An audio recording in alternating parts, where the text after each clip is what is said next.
Greetings, sentient beings. This broadcast is not intended for children. There will be strong language, adult themes, and temporal warping.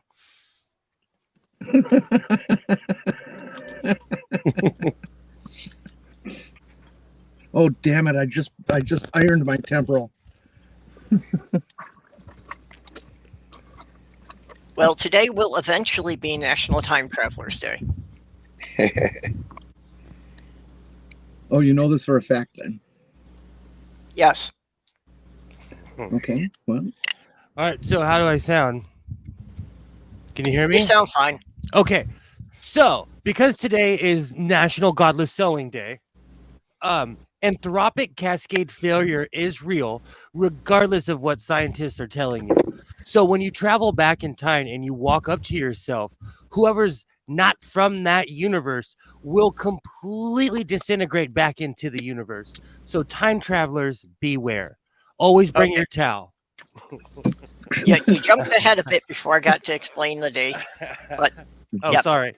So it will be December 8th, 2356, when the first successful time travel machine returned to its point of origin to reveal that not all of the passengers had been vaporized. Awesome. How do you know? I got an email about it. Do you know that Stephen Hawking had a time traveler party? And no one showed up. You know, even if you couldn't actually travel through time, do you realize, what you could do even if it was just like an email to yourself in the past? Oh, I would go full Biff Tannen. I would send myself a sports almanac. Yeah. Full Biff Tannen. Go rule the just world, give kid. yourself a couple of investment tips. Yeah. Oh, yeah. Except when you get there, you find out they only take bets in Halloween candy corn. Or Bitcoin would be hell for me, would be Bitcoin. Or, stay away from Enron. All kinds of advice. Okay, so who do we have in the side chat here with us? Nerdy's been quipping things out since before we started. Hi, Nerdy. And Greg Hartwick. Hi, Greg. So far, they're the only ones who have spoken up. I gotta turn the volume down on that. What's this? I'd like to bring your attention to the Dodleston message, which involved exactly that, an email from the past using a BBC micro. Oh, that's awesome! I've heard of that. I know exactly what. Oh, I don't know about that. I would have to look it up later. I can't do it right now. A BBC micro? What does that mean? And there's Mage. Well, BBC put their name on everything, just like Kenmore, just like Sony and Brother. So they had all kinds of computers and TVs and boxes. Their whole, I could be completely wrong, and please drag me on this, but you have to pay to have a TV license in the UK. Mm-hmm. It's not like here where you just, you pick a company and you pay them. Yeah, you pay a yearly tax to have a TV. Okay, well, this sounds like a sewing question. Does a stitch in time actually save 9? I don't know, but if you get Clara to yell into the void, which basically is a stitch in time, you get more regenerations. Ask Matt Smith. Time traveling is my thing. Time traveling it's my hobby. That's why I have no patience and I learned how to sew. It's because I had time. I had a friend whose son, when he was like 6, 7, 8, 9, he grew up saying that he was going to grow up and invent the transporter, like Star Trek. So the more I hear the real science behind it, it just scares me. But I hope he does. I hope he figures out the paradox. Well, he is a computer coder that he figured out how to do on his own. That's awesome. So he might be smart enough to. Who knows? His dad certainly wasn't. Okay, who's John Tito or Titor? You know what? You never know. My my Sorry, dad worked. Rhodey, don't know the reference there. My dad worked for NASA, Boeing, all kinds of places, and I have one brother who's the definition of a meathead. I mean, if you look up meathead, and he's gonna be 61 or 2 this year, and he's still buff. He was a prison guard, and he looks like he's been to prison. Wow. Oh yeah. Oh, it's weird. It's weird to see an old guy just ripped. And I'm not saying old. I call him old guy. Well, 61 isn't young anymore. Well, it is. Never mind. I'm a oops baby because my I come from a family of time travelers. And their oops were having a kid. I'm 43 years old. I think my younger brother was an oops baby too. He's 6 years young. Well, 5 years younger. Let's see, about 5.5 years younger than me. And How much older are you than your other sibling? Or younger? I'm sorry. My older brother Gary, 1.5 years. Oh yeah, you guys were planned. I'm like that. I'm much younger than my sister, and she's I'm not so sure I was planned because my mom and dad told me that they're pretty sure I was conceived on New Year's Eve. Oh, now I have that song stuck in my head. Well, I'm the youngest of the lot. And after my sister was born, the doctor told my dad that if my mom got pregnant again, it would kill her. So he had to prove her wrong. But it damn near did. She spent 3 months on bed rest. Wow. Oof. One of the reasons I do not believe in time travel is because I would have sent so many notes and like, hey, don't do this. Don't have sex with that young lady. I'd have sent so many notes to myself. Or just a book of don't do this. I dabble in a little time travel myself. In fact, my outgoing phone message goes, "You've reached the phone of Michael Russ. I'm traveling through time right now, so if you leave a message, I will already have gotten back to you." Yep. Beep. I had a message like that on my answering machine years ago. That I'm doing experiments in nonlinear time, so by the time you leave your message, I should have already returned your call. Hey, you forgot to introduce us today. I think everybody knows you by now. How do you know? You don't know who's out there watching without lurking.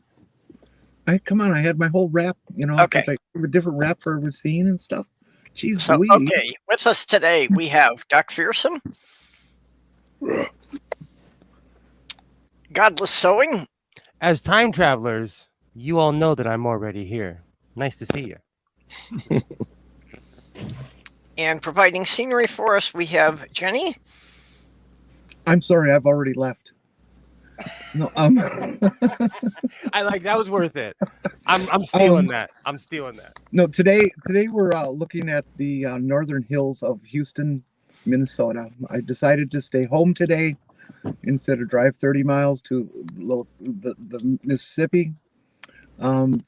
Because gee whiz, it's not as bad as yesterday, but it's about 19 degrees here, which is about 7 Celsius, and I understand perp in Minneapolis is probably around 14, which is about 10 Celsius. So it's just a little chilly and hard to stay warm in the car. If you hear the heater running once in a while, just like it or lump it. We had a little snow yesterday, like maybe dusting. You could take it off with a broom. But starting, today's Wednesday. Starting Thursday night, we're supposed to get 6 to 8 inches. So that'll be fun. When I went out yesterday, hand driven the car the day before, so we had the accumulation from the previous day. But yeah, I was clearing 3-4 inches of snow off my car, and Oh, wow. really? yeah, it was only like 10 degrees, so it was a bitch to get the ice off the windows. Because basically the snow had been on the car, it had sat all day, so the sun had kind of melted some of it, and then it refroze again overnight.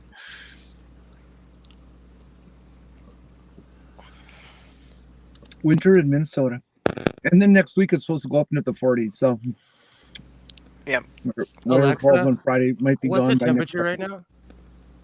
Right now it's 19. Oh, it's freezing. It's Alexa, what's the temperature right now?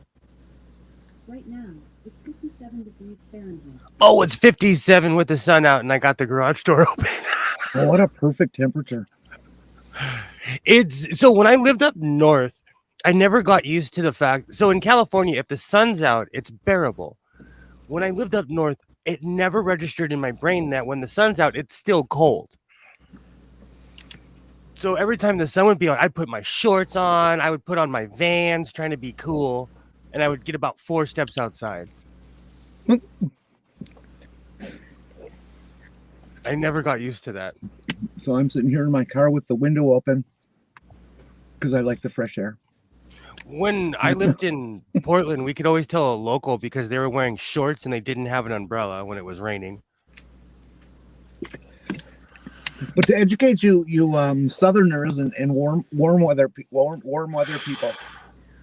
I can sit out here, but I am wearing let's see, tights, leggings, a heavy skirt, and then on top I've got undies and a thermal shirt, and then a big old hoodie with 3 scarves. So that's how we stay warm. Layers, baby. There's no bad weather. There's only bad clothes. Yeah, well, that's for me. I knew going out there it was only going to be barely double digits. So I just added an extra layer, and I had a hood sweatshirt on between my t-shirt and my fleece jacket.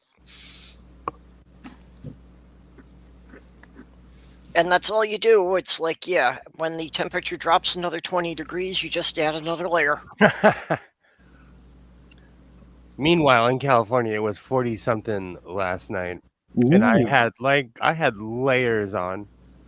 I had a leather jacket on with a sweatshirt underneath it. Well, 40 gets my attention too. I'm not comfortable sitting around in 40 degree. I mean, I'll put up with it because we're used to it, but I don't want to be in it. You know, I didn't notice, and I was sitting out here, and you know, I hang out here, but I could easily just go in the house, but I didn't notice until I started shaking. Then I asked the A word what the temperature was. Because I've gained some weight, so if I'm shaking, it's cold. I used to be shaky because I was skinny, but I'm not skinny anymore. So to get back on topic, Will, do you ever think that we really will have time travel? Okay, so part of me says no because we're an arrogant race and we would have already come back. But there's always that, oh, but did they? Somebody could be watching. I think about it all the time because I'm obsessed with sci-fi. But that's why I'm so obsessed with entropic cascade failure, because there's so many different like hypotheses. If you were to go back in time and walk up to yourself, hold on, let's see, in the open universe, oh no, the wrong one. That's actual physics. Hold on. I have time travel notes. Let me find my notes. Dynamic timeline. Okay. So this is more movie physics. So judge me if you want. So in a fixed timeline, even when the parties travel back in time, the future they left cannot be changed. Okay. So you travel back in time and you kill Hitler, nothing, you know, it's not going to change anything. Okay. A dynamic timeline is when you can alter events. So that's like movie magic where you go back and you change the world and everybody has lizard tails in the end because you did something wrong. The multiverse is what everybody's all into nowadays, but the concept of the multiverse supports alternate timelines. So basically, it just means there's an infinite number of parallel universes. So you could travel back in time, but you would have no consequences because there's a million different, actually an unfathomable amount of probabilities. I have a hypothesis about that one. What's that? If the multiple timelines thing is true, then strictly speaking, you would not be able to change your timeline. Exactly. The moment you go back to another point in time, you create another timeline. Yes. Yeah, that's one of the models. But I have explained to you people before, the reason we do not have time travelers is because I have a time machine. I know what havoc they cause. So every time one is invented, I go back to the day before they started up and I destroy the thing. Oh, you would know if I had a time machine. Now I heard one of our smart astrophysicist kind of guys talking about time travel, and he said, "Okay, let's think about just time travel, not the technology to achieve it. And if we think just about the concept of time travel versus the physics that we know exist, we don't believe that we could ever go back in time, Yes. but we could maybe go forward." Mm-hmm. I'm down. Yeah, well, and Mage brings up this, that we have time travelers. Earth just isn't in the same place when they go back. You know, and that could be calculated and adjusted for. It would take one hell of a supercomputer, you know, to predict where the exact spot on Earth is based on, you know, winding back its orbit the right amount of time and so forth. Well, I mean, if you're dealing with short durations like a year, I suppose you could pretty much put yourself in the same spot a year from now. So I have a Haley's Well, I mean, they comic book. can predict the position of the planets years ahead of time. Exactly. I don't know how far back. Well, I have a Haley's comic book, and they it's kind of hard to explain, but they can model where the planet was based on when people claimed to see Haley's, not claimed, but you know, when they wrote it down. So they can say, okay, they were over here in this part, or they were over here. Yes, and of course, the classic question of what happens if you become your own grandparent. Dr. Bashir, Star Trek Deep Space Nine. In the episode when they go back to the episode with Trouble with Tribbles, they try to deal with that, where he's like, he basically is going to go on he's, you know, given the hungry eye and to this woman, and he finds out it's his grandmother. Then he sits there and he's like, what if I don't go on a date with her? I may never exist. Yeah.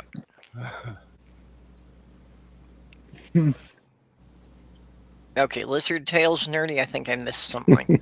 Oh, and I was talking about in other alternate realities, we have tails. Ah. The possibilities are endless. But not like weird Rick and Morty, some weird, you know, BDSM. Hey, Theo. Like there's universes where our sun never matured, or there's a black hole here, or, you know, there's all kinds of... Actually, Stargate Atlantis dealt with that. Yeah. Yeah, your time machine would have to transport you through space to be able to make sure that you actually land on Earth instead of just land on an empty point in space as the planets moved on. Exactly. Yep. I like the movie The Time Machine, when he towards the end, when when he runs back to the past, or his future, but then wants to go back to the past he was in to rescue the girl, that he has to drag his time machine through the theoretical cave door and then back into his living room or whatever it was. That was, oh, okay, that's clever. So Robert Eggs in the Deep Space Nine episode, I can't remember the name, but they use the orb of time, you know, because they have to science up they have to put mojo on science, and they go back to the episode Trouble with Tribbles. And the crew of the Defiant basically try to stop the guy who they got the actor who originally played the guy. They got him to come back years later, and he traveled in time and put a bomb on the station. Great episode. Now, what show is that? DS9? Yeah, I believe it's Worf is in it, so it's like season 3 or 4. That Okay, sounds what would be the point in traveling into the future to commit a terrorist act? I would travel in the future and be like, asylum. Is I'm there? not going back. Well, you could like travel into the future because like you were sentenced to 99 years in prison, so you go 100 years in the future and your sentence is over. So around here, when people get large sentences, we call that vampire. Like, man, that's a vampire sentence because the only way you're gonna survive is if you're a vampire. Oh. There's people that get 200 years, 300 years. Like, no one's living past 80. I've heard that some guy got 1,600 years.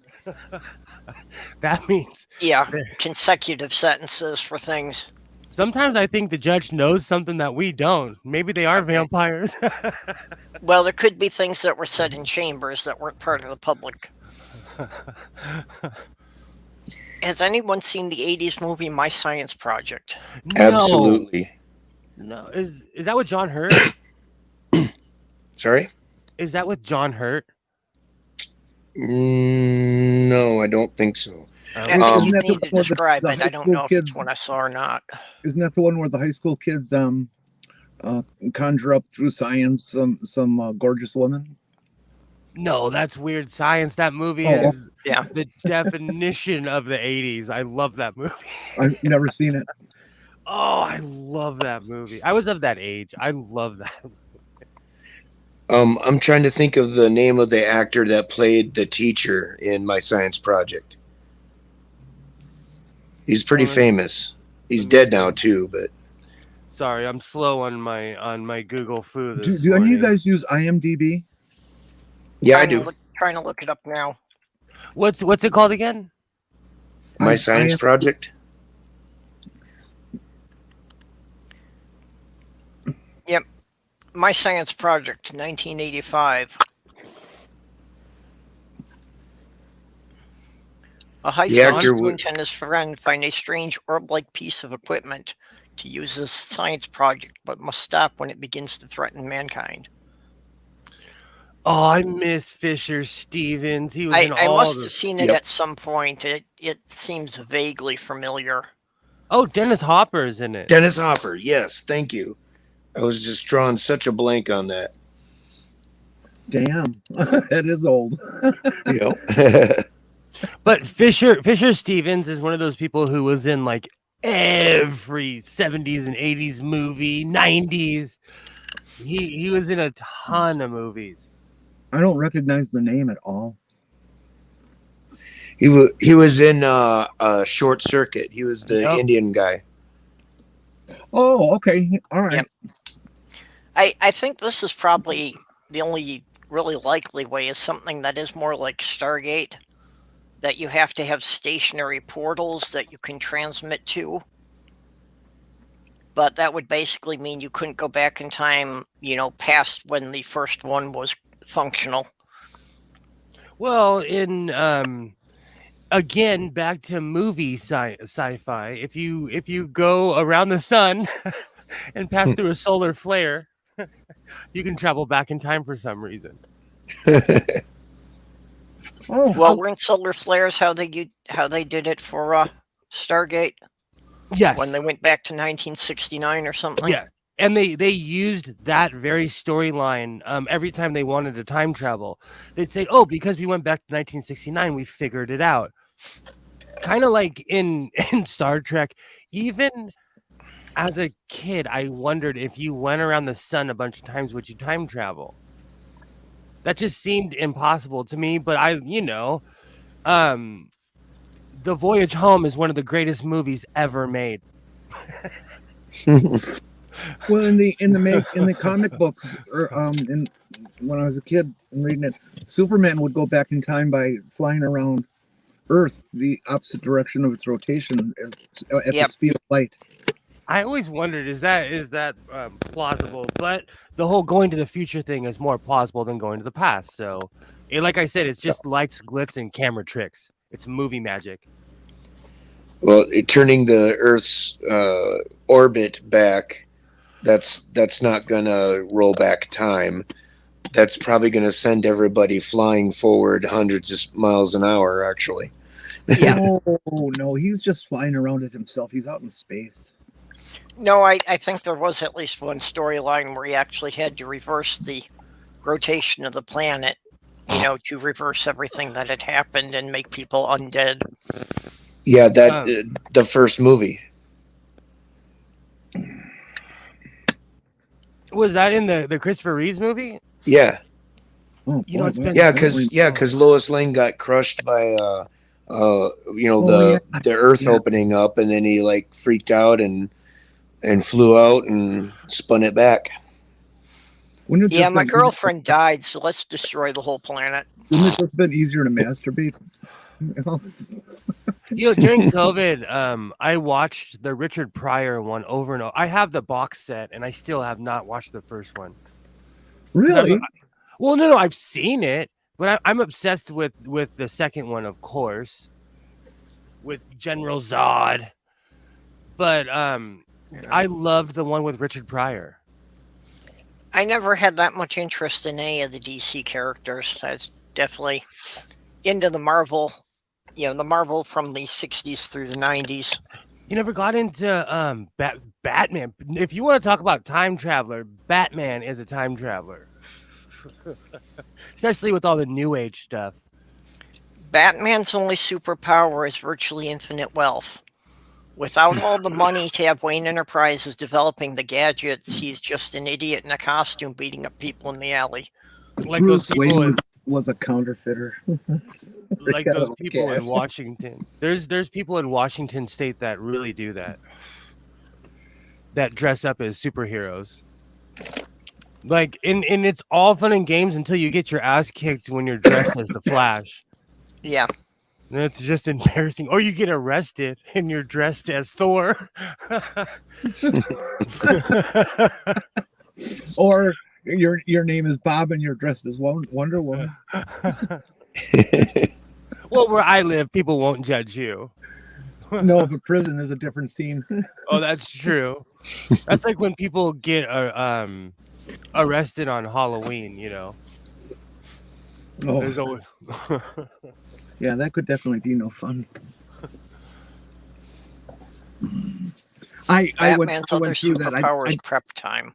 I didn't get arrested, but I was very frightened about getting arrested. I did a giant cross-dressing thing before I transitioned on Halloween, which is just unbelievably trite.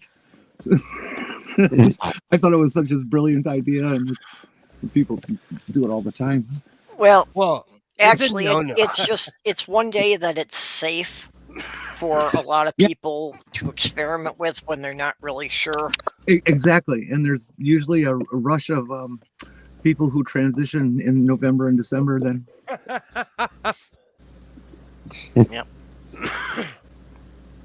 and, I did that once with my ex. That I told her I thought it would be a fun idea to go to a Halloween party, and kind of do the gender swap thing. So she went as a doctor and I went as a nurse, and I had 3 guys hitting on me. yeah, when I went, I didn't want to be a guy in a dress, and so I did as good as I possibly could at it, and I got hit on a few times. I was scared to death. No, it's just a joke. Well, it wasn't a joke. That's Oh, one I was thing, more if- than willing to go through with it. I just thought they might get upset when they found out. You guys just reminded me of something. If I was a time traveler, I would go back in time and be like, "We won." As a person of color, that would F with everybody.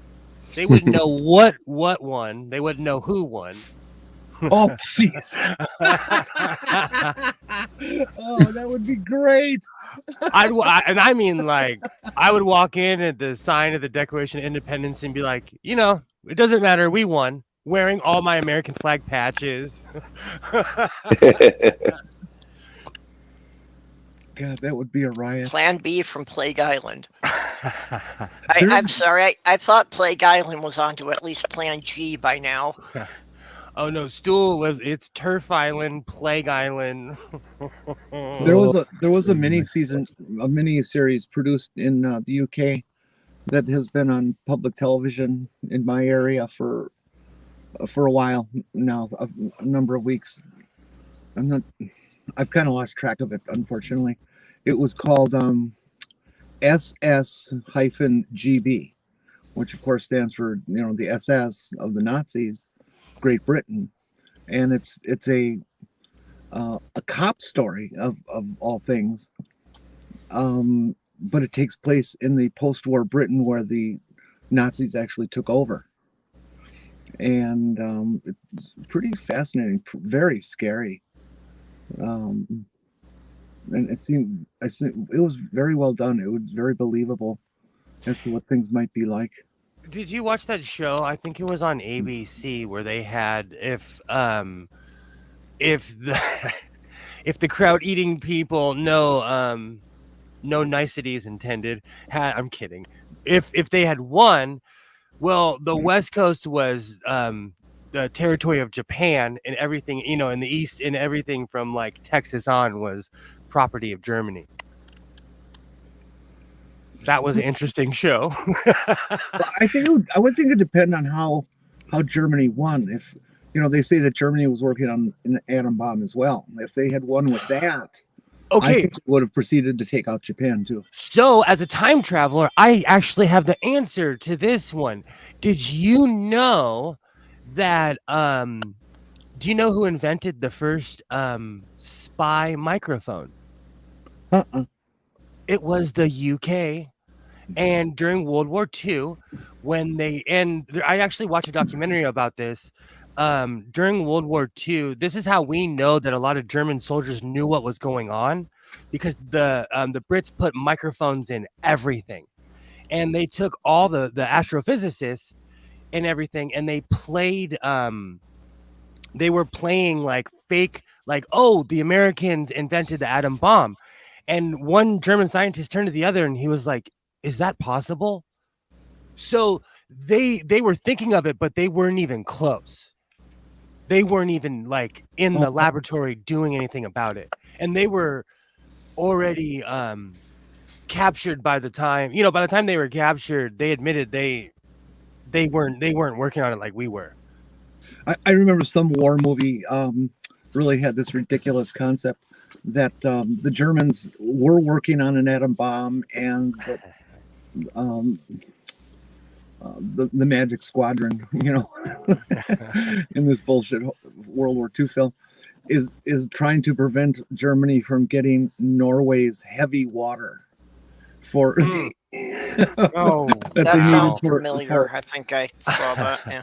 You know, and it's like, wait a minute, no, heavy water, no, it doesn't flow. It's not heavy that way. It's they weren't even close. Yeah, we know this. Actual historical thing that, you know, everybody thinks of the Axis as being Germany, Japan, and Italy.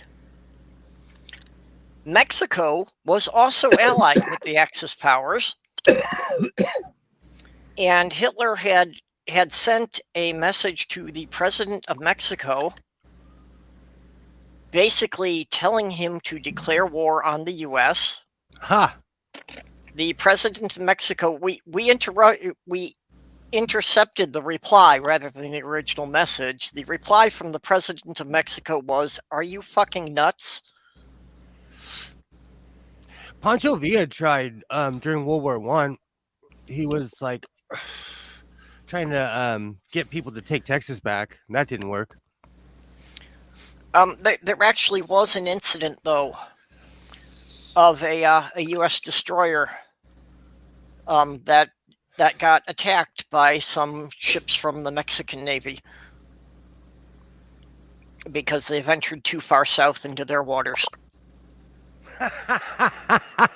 I'm sorry to laugh, but I've been to Mexico where I've seen American destroyers just floating in the water.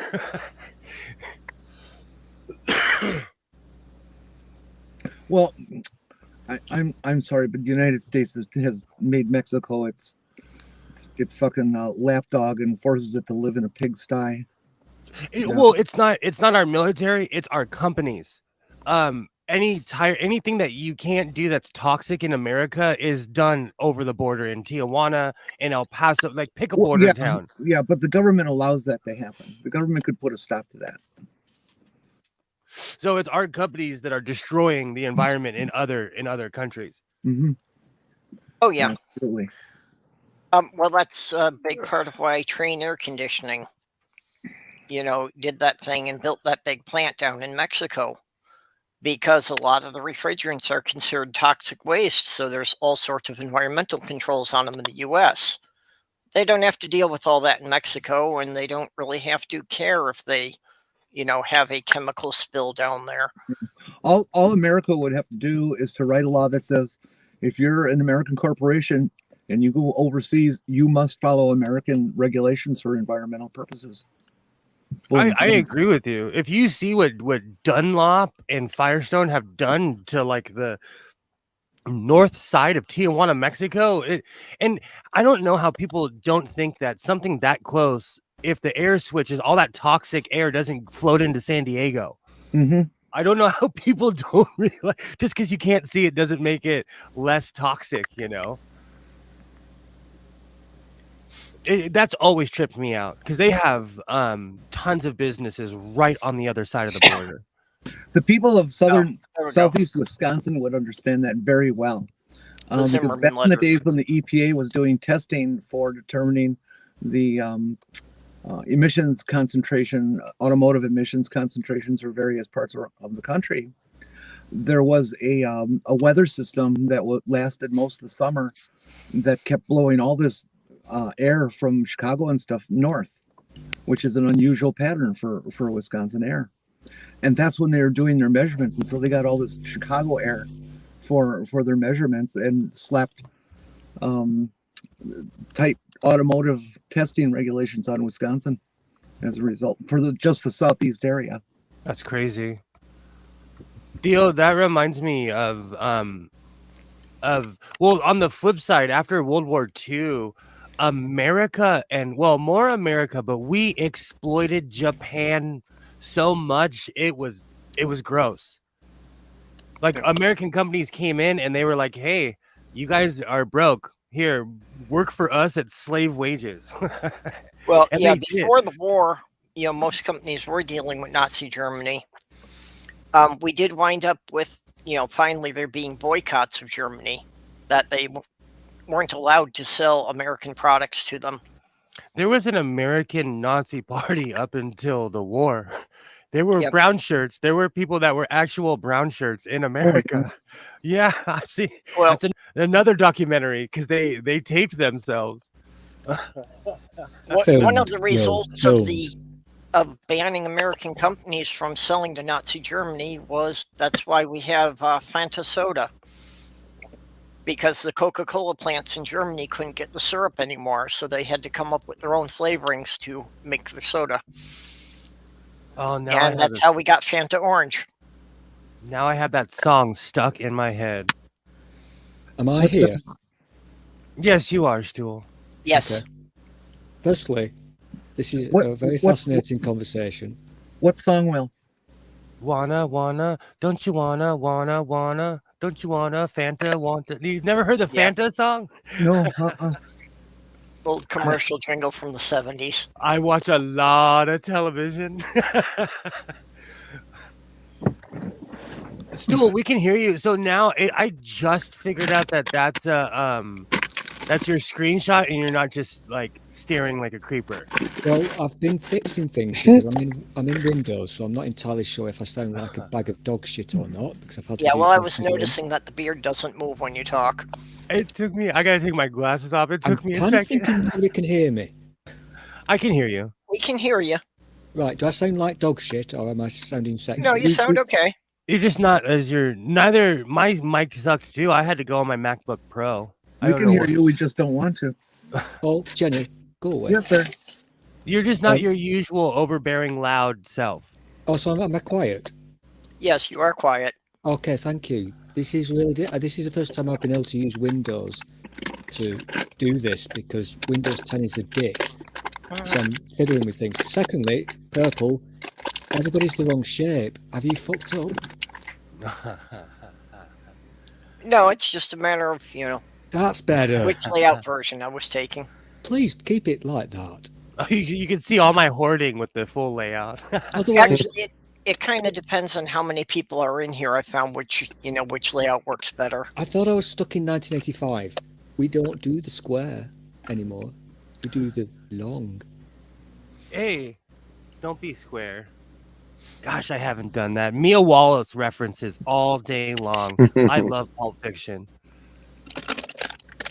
Oh, hi, Ox and June. Hey, Jinzu. now I really have the Fanta song stuck in my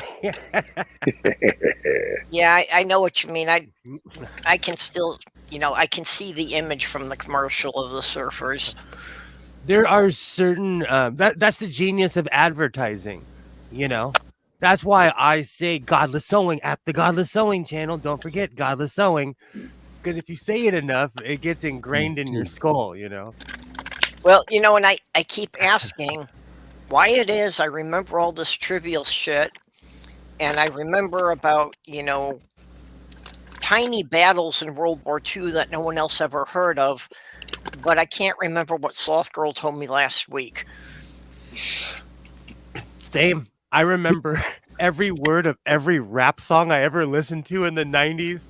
I know the entire album of Punkin' Drublick by NoFX. I can literally sing it from Linoleum all the way to the last song. I ate breakfast an hour and a half ago, and I couldn't tell you what I had. And I know it annoys the hell out of her because, like she told me when her doctor's appointments are going to be, what days she needs the car. And 2 days later, I don't remember. Do you write things down? Well, I keep telling her, not to tell me, to send me a text or something. I need it in print or I'm not going to remember it. Let me see if I write lists for everything. Yeah, I do too. I've got a whole pile of old lists on my table here, and I can't find anything in any of them. Perp, how long have I been doing the show with you? Oh, I don't know. How long have I been your Ed McMahon? 3 years, maybe.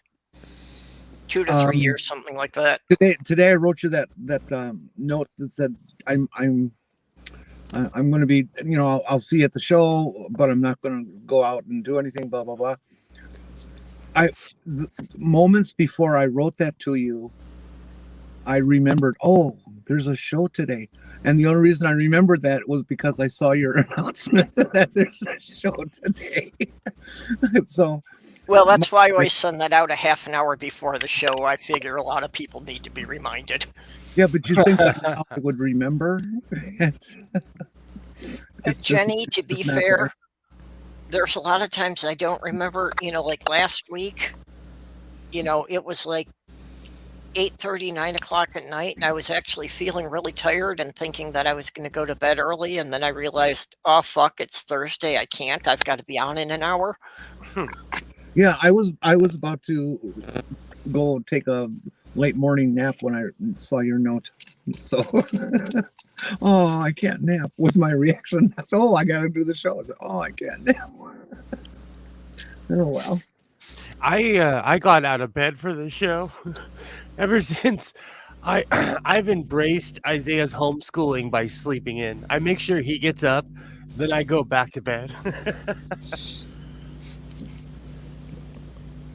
Do you actually sit with him and like do a science class with him or math class or stuff like that? How does that work? Oh yeah. We are going through 7th grade to the point where they've asked me to back off because at any time they could click on and watch him. If he's in the school, if he's doing his modules or whatever, at any time the teacher can click on. Oh, So there's times where like we're in the backyard and she'll click on and I'm doing it for him. And so she's like, no, Mr. Sewing, you need to back off. So we are passing 7th grade right now. I've always kind of had that fantasy of, gee, what would it be like to go back to high school now? And and take the lessons. How much more of it would I absorb as a mature adult than I did as an adolescent?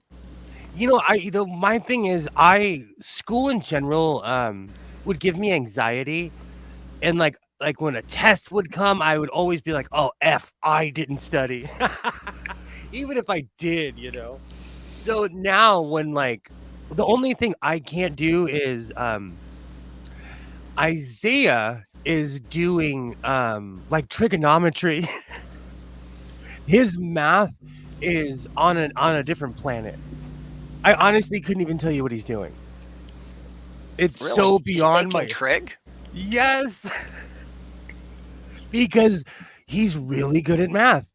And I don't even think it's I guess part of it might be autism, but the other part is like, I'm not kidding you.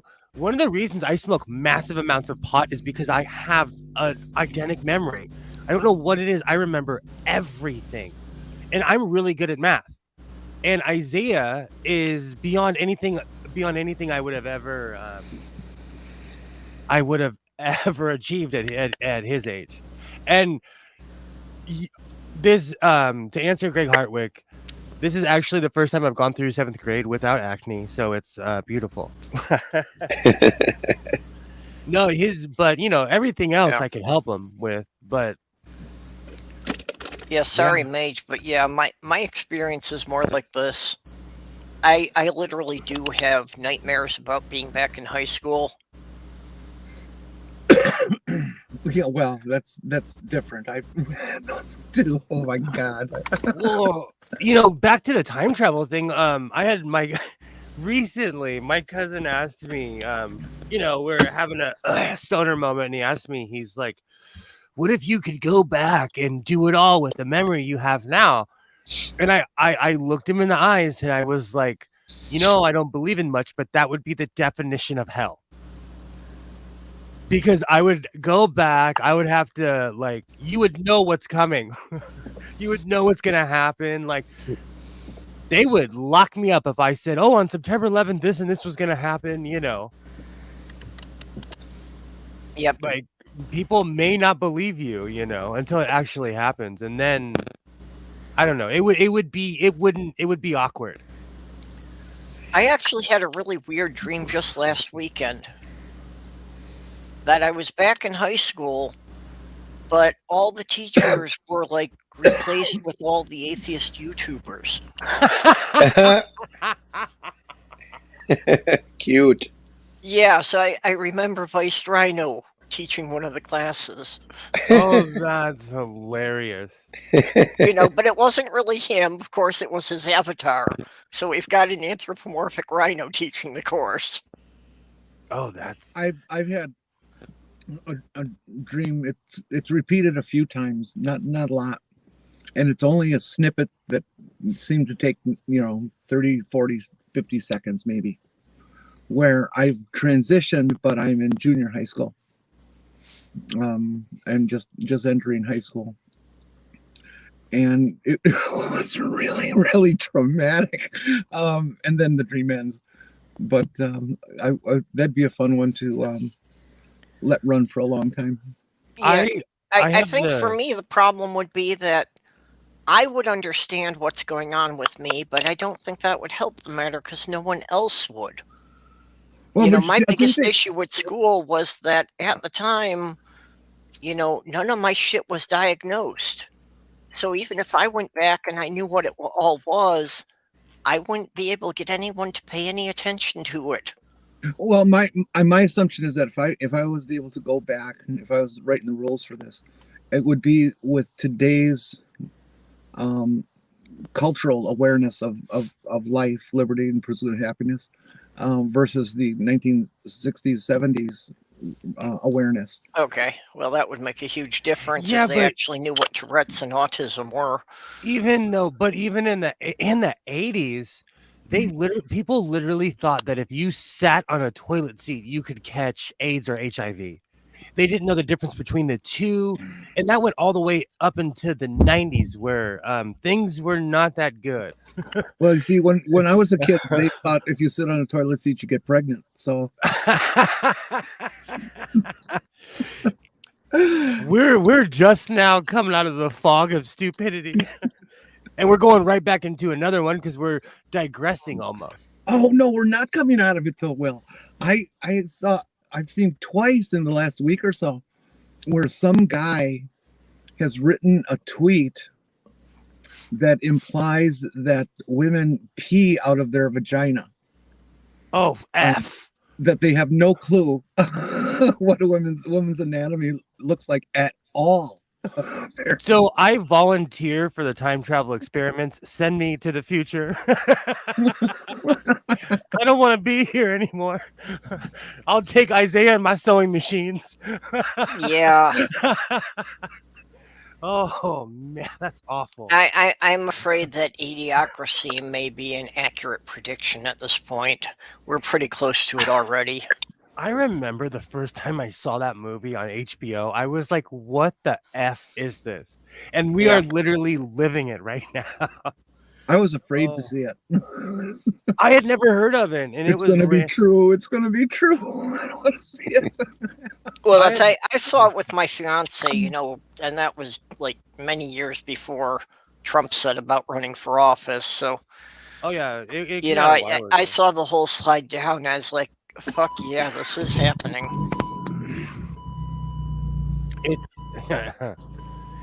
That's why I've developed a Big Lebowski attitude of like, F it, let's go bowling, because no matter what you do, people are dumb and they're gonna this is why I stopped watching the news, all of that, because it's depressing. Because people are making bad choices right now. I was trying to watch news in small pieces again, but I've had to cut it out. I don't even watch the UK news anymore because that's just as depressing. Oh, don't even go there. Exactly. Well, I still do, but it's and I watch Nigerian news because they're more cheery than the UK and the US. And South Africa's mad at America and the UK. I'm watching the live Downing Street press briefing as we speak. Oh, is it on? Oh my God. This country is just a toilet. UK? Yeah. Oh, holy shit. What is happening over there, Stool? Is it just because, has things just gotten horrible because the conservatives have gotten like Trumpians? It's called nationalism. It's called nationalism. These aren't conservatives. I mean, they are. I've said it so many times. These are basically Nazis, and what they've been up to over the past week everybody here is like, what the fuck?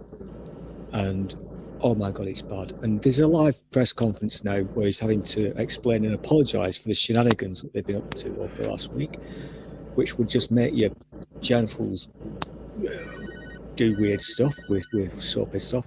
And we've now, the future, Colin. He was announcing that we've now gone into Plan B in England, which is COVID, just in time for Christmas. So, yeah. Okay, so what is this Plan B that they're... I have so many jokes, but I won't say anything. I've only been catching snippets, but we know fully everywhere you go, face masks, passports for venues with lots of people. So that'll please the conspiracy theorists, and other shit as well. And the only reason this is, I don't give a shit, but the only reason this is a real kick in the testicles is because last week one of the newspapers released a story about last year, the 18th of December, the last time we were in really severe restrictions for COVID imposed by Johnson and his lunatics. And they were having parties in Downing Street, breaking all the rules, whilst everyone else was like dying and not being able to see the loved ones pass away and what have you. And they were joking about it. And they were joking. Well, that was the original story, and the Conservatives spent a day denying it on TV, saying there wasn't a party, but if there was, it followed all the guidelines. That's what they all kept saying, and we were all like, what the fuck? And the following day, there is released video of a practice press conference from a few days after the Downing Street party, where they're all laughing about it. Mm-hmm. And they're going through the answers in case the press ask them about it, in case the press find out about this party and ask about it, and what they're going to say. Stool, So was that's this been party under wraps just for a year. Stool? Yeah. Was this party just on Downing Avenue, or was that number 10? Well, it was Downing Street, so number 10, number 11. So it's the Prime Minister and all the cabinet were partying, breaking the rules that they'd told all the country that we have to abide by. Mm-hmm. So as I said, they spent a day on TV denying all kinds of shit. Next story in the press, oh, well, you did this pretend press conference to practice your answers in case anybody found out about this party.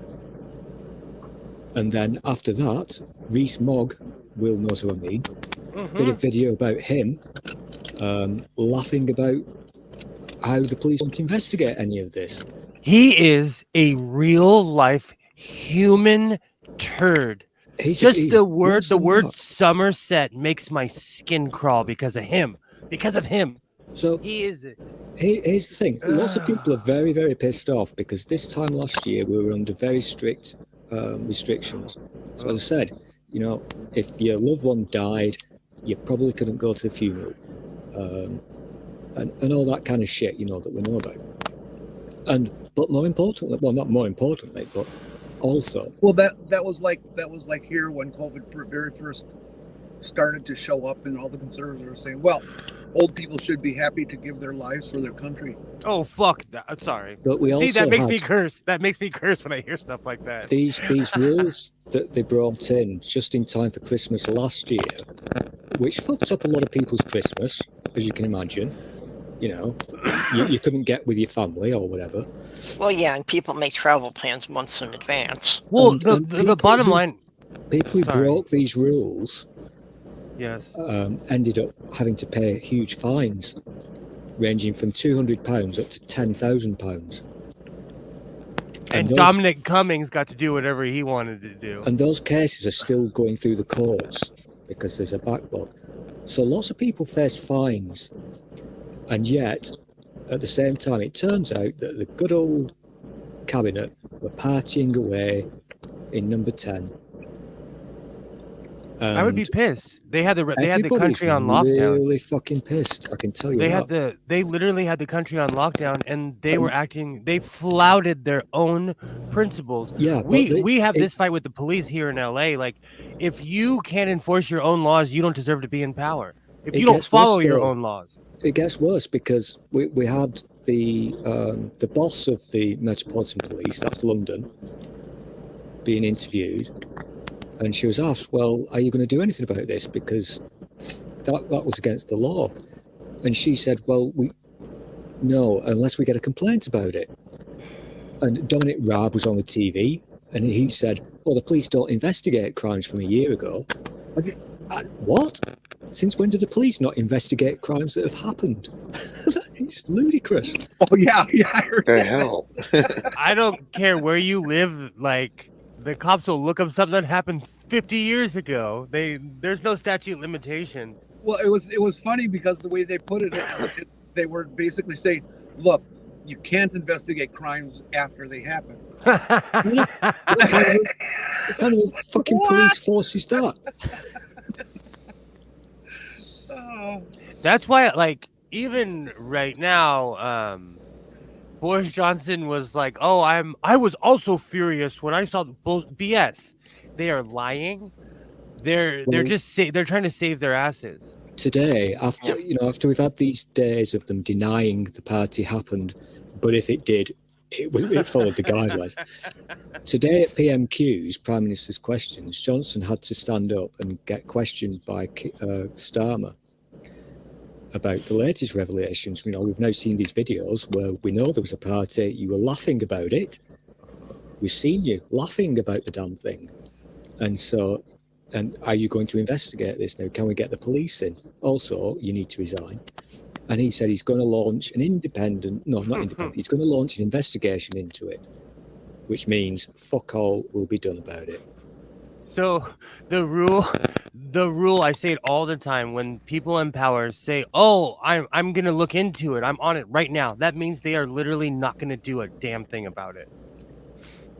What I don't understand about the whole thing is, I do understand it, but it's too long a discussion to get into the reasons why. Where this kind of shit comes out, you have a recording of it happening, whether it's video or just voice, but it is absolutely provable that this happened, and the public goes, "Oh well, I'd still vote for the guy," you know. Yeah, that is the what are big you problem. doing? People Don't you realize fundament. these guys are supposed to have ethics, making the rules. That's Okay, the huge but- problem. Well, yeah. that's how we got DeSantis and Ted Cruz, and they're probably going to get reelected. I say this every year or every time there's an election around.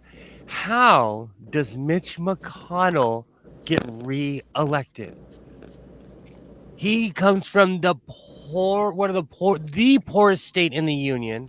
His people, they're uneducated. Their universities are crap, and he gets reelected every year. Because if you don't vote for him, the gays will come for your children. Oh, I don't get That's it. how he gets reelected every time. I'm serious. He always stirs up something about gay marriage and abortion, so he doesn't have to talk about any real issues. Well, that's because gay people eat babies. Oh my God! Around here, if it doesn't matter You're if thinking you're about atheists now. Get it straight. it doesn't matter if you're Republican or Democrat. Like if you don't get results, they will can you. And where I live in California, if you don't do what you said you were going to do, they will can you or try to can you. Well, that's how it should be. And, I wish that people would take a look at the voting records for their representatives and their senators going into the election, and see which bills they actually voted for and which bills they voted against, and decide based on that whether or not they still want these people in office. Well, you see, that's nuance matters when it comes to legislation and stuff like that. I mean, if because they can put together a bill and then at the last minute throw in some clause that has nothing to do with anything about the bill, but is some kind of kickback to a given state because some guy made a promise. Yeah. And they vote against that bill because, look, we don't want to spend this extra $500 million on your fucking bridge to nowhere. Oh, did that happen in Alaska? I forgot. But so if my guy votes against it, but I wanted the rest of the bill, he did the right thing. Yeah. So unfortunately, that's true. That they stick a lot of things in there that. I need people to look at that voting record and yes, vote based on the voting record, but understand the voting record before you do that. If they had to vote 10 times against something until that amendment got yanked out, great, I understand it. Yeah. But the point is that most people just really have no idea, what policies their representatives are really supporting, and especially the Republicans. And the Republicans really, they have come out and they have said that they have no policies, they have no platform coming into the midterm elections. the only thing that they're going to do is obstruct anything that Biden tries to push through. Yeah. That is That their is only their- campaign promise, that they're that going to is- obstruct anything Biden tries to pass. Well, that's been their agenda since day one. So now they're just blatant about it. I appreciate an enemy that lets me know they hate me to my face. So at least we know what they're gonna do. Yeah, but the people that they're representing are so obsessed with owning the libs True. that, True. you know, they are voting against their own interests. They are voting for things they need. They are voting against their cities having roads and fire departments in order to own the libs. I know someone who is an avid Trumper. She still wears her MAGA hat, and she's a nurse. And I've known her my entire life. And someone the other day on Facebook, I think they were having a bad day, but she posted a picture and they were like, how the F do you not believe in COVID and follow Trump, and you're a MAGA this and that, and you're a nurse? She sees first, she's on the front line. She sees what's going on. She sees people are dying in massive rates, and she still is anti-mask. She tells people, don't get your jab. And she's a nurse, so people are listening to her. Yeah. But she has the jab because she wouldn't have the job if she didn't get the shot, These people are crazy. Well, they accept hypocritical behavior as normal and okay. They don't realize that's a negative, folks. This is why I've stayed off of Facebook, because it's people I've known my entire life. And you know what? I grew up in the suburbs around people that were more like middle class, all like, their parents were Republicans. So I knew most of my friends were going to grow up and be Republicans, but it's not easy to watch people I love and respect trying to do mental gymnastics to justify this bullshit that's going on in our country right now. It's hard to watch. That's why I don't go on Facebook. Even my cousin, I love him. Like if he called me right now, I'd get in my truck and go help him out. But he's a hardcore Trumper, an idiot. Well, and now that the churches are so blatant about it too, that the preachers are getting up there on the pulpit and saying that if you're a good Christian, you have to vote for these guys. Well, it's gone back to, like I always say, in the 90s, my church would take busloads of Catholics and go yell at people in front of abortion clinics. They're just moving from one enemy to another. I don't have a problem with religions taking a political stance. What I have a problem with is that the government supporting them in that by giving them all these tax breaks, that are well. That was the deal of the Johnson agreement. Non-political groups. Yeah, that was the deal of the Johnson agreement, that churches didn't have to pay taxes as long as they didn't get involved in politics. So as someone who pays taxes on a building that I don't live in, I have a question. How many churches would go down if they had to pay taxes? Would that be a detriment to religion in America if we got rid of their 501, 301k or whatever it is? We would probably lose primarily evangelistic churches, I would think. I don't see many mainstream churches getting terribly political. Uh-huh. I've seen some, bishops and radical bishops and priests saying radical things that are very politically oriented, but not many. I don't think we lose the Catholic Church or something like that. Yeah, that would be a bad thing. No, well, the Catholic Church, they are only on their side. Yeah, they will go to the victor. They could care less who wins. The Catholic Church is only they proved that in World War II.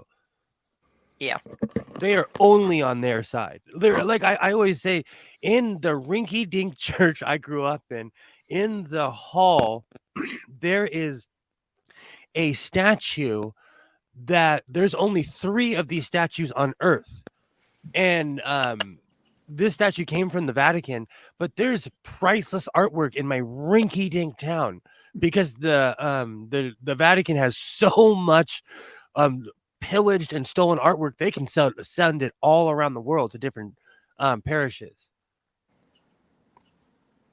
They sell it to different parishes? No, they send it to them because they're part of the church. I thought you said sell.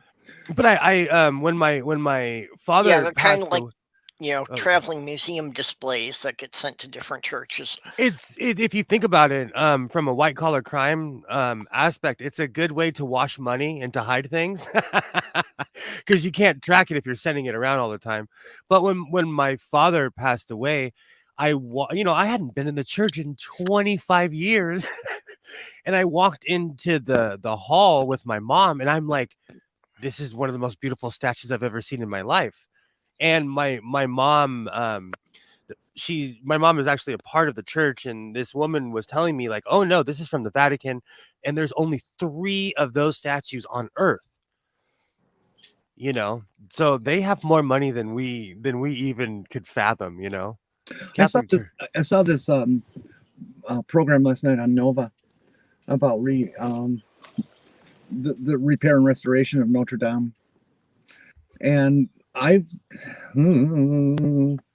changed my mind, and I am all for the government, and I think that maybe even the international governments should be helping out to restore this thing. It is such a it is such a thing far beyond the religion it represents that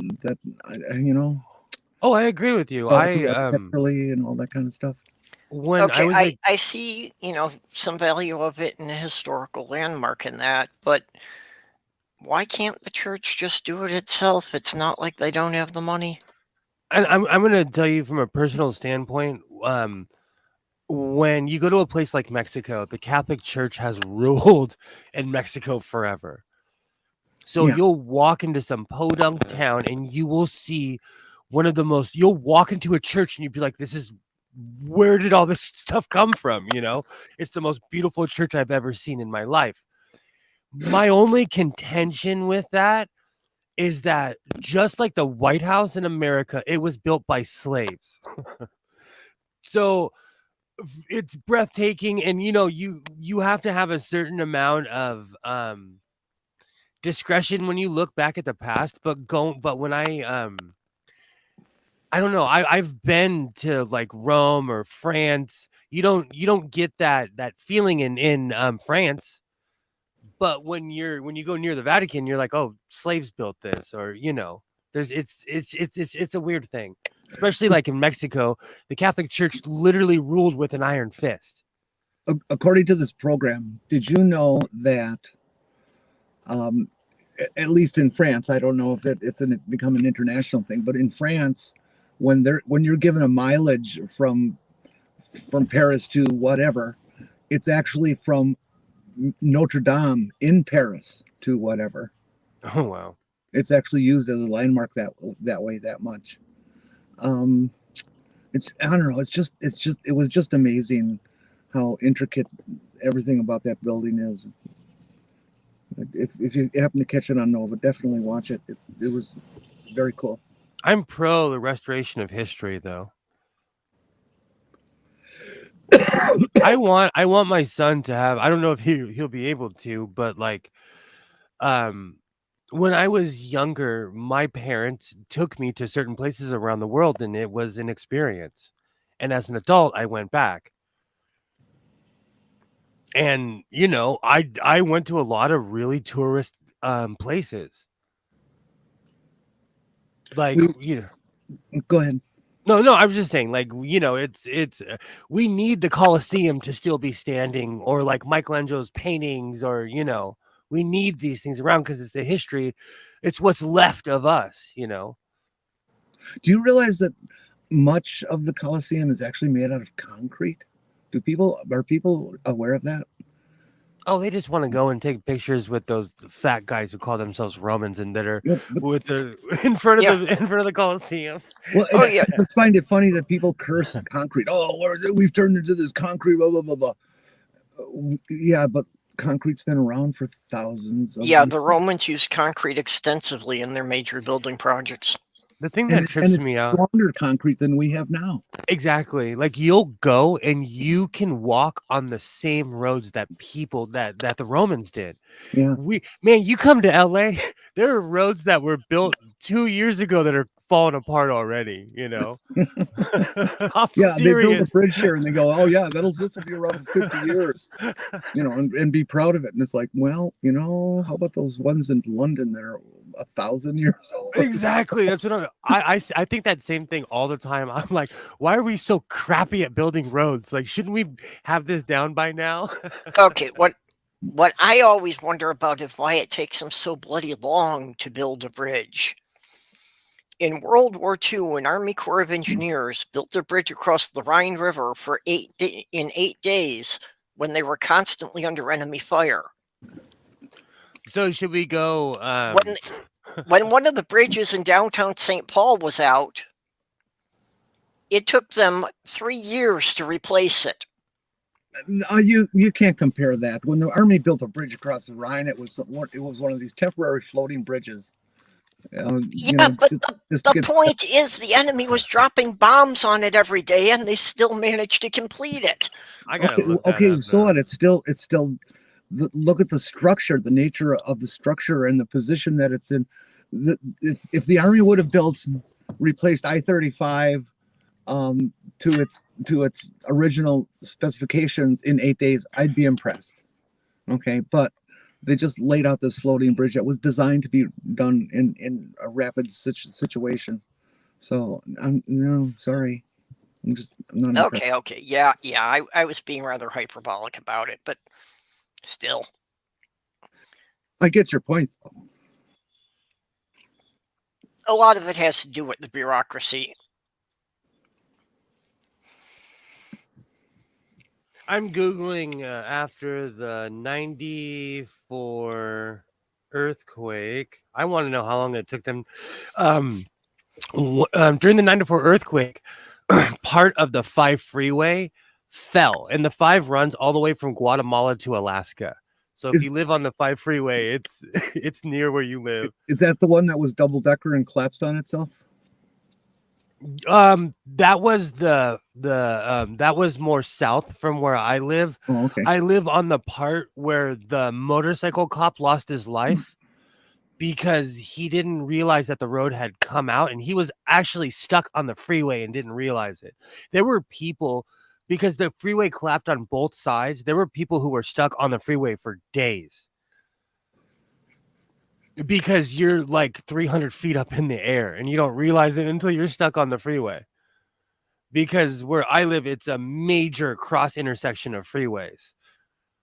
It's like that famous shot of LA when you see the spaghetti bowl of overpass and underpasses and off ramps. Much of LA is like that. I love the shot of LA. I've been told it's the 405. That the classic shot is you see this section that's kind of a bend to the right, and then way further down is a bend to the left, and it's like eight or 10 lanes on each side, and they're all jammed. Nobody's going anywhere. It's like yeah, LA. The 405 is one of the dumbest ideas they ever had. No, the 405, it's one of the main ways to get into West Los Angeles. I don't think that whoever built this city anticipated 10 million people existing here. And that's just in LA County. I don't think you can plan for something. I don't know. Like like our freeways are futuristic almost, because if there's no one on the road, you can get I can get from here to LA in 15, 20 minutes if there's no one on the road. I think your problem is you need a better foundation. I don't think it worked when you built the city on rock and roll. We built this city. Oh, thank you. You finally got the Santa song out of my head. Now I have another dumb song in my head. But so I don't think when they planned the city that they anticipated all these people, because Even in America, our freeway system is kind of ingenious because there's a road there. If you live Well, somewhere, there's a road. again, the problem is with bureaucracies, because you wind up with, we're electing politicians to 4-year terms. So, of course, they're going to have a 5-year plan, so you can't see whether or not their plan had any results until after they've taken the money and gone on to some position in a corporation. Yeah, exactly. Okay, I'm going to say something controversial. All right, you ready? Boston is the worst band that ever got a record contract. Cool. I'm trying not to get this dream shut down. Thank you for putting another song in my head. Woke up this morning. So there are, I kind of agree with you, but just because my mom would rock out to that all the time, and I'd be like, this is the dumbest stuff ever. I just think that their vocals are horrible. The quality of the people's voices is just awful. Really? The music is droll.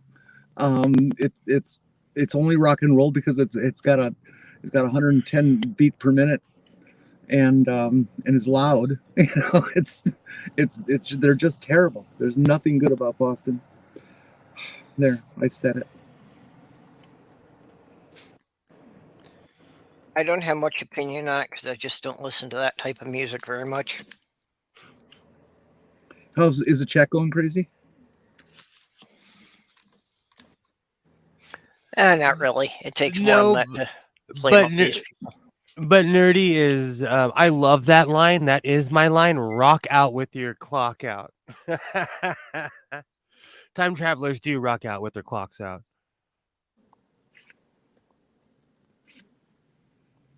I am having so much fun right now, talking to everybody here and enjoying you like I always do, and I'm filing my nails. Is that more than a feeling, though? Yes, it is. It's reality.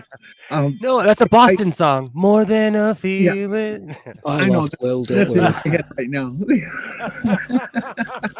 That's why I said what I said. I'm trying not to. I have this thing where life is too short. So I close my garage door and I will rock out. Like I'll sing and dance. And I love cheesy music like that. My son tells me all the time, like, this is the cringiest song ever. But I love that. I still rock out to Eye of the Tiger. Well, that's at least by a good band. I want to finish my story though. I'm filing my nails. I had this terrible emotional collapse a few months ago, and I resorted to my pre-transition neuroses, and I bit all my nails off. They were beautiful and long, and I bit them all down to nothing. And I finally, and that lasted a few weeks, and I finally gave it up. And they've finally grown back to the point where I can actually file them for the first time today. And I'm so happy. I know that sounds stupid, but it means something to me. Hey, Doc, are you still there?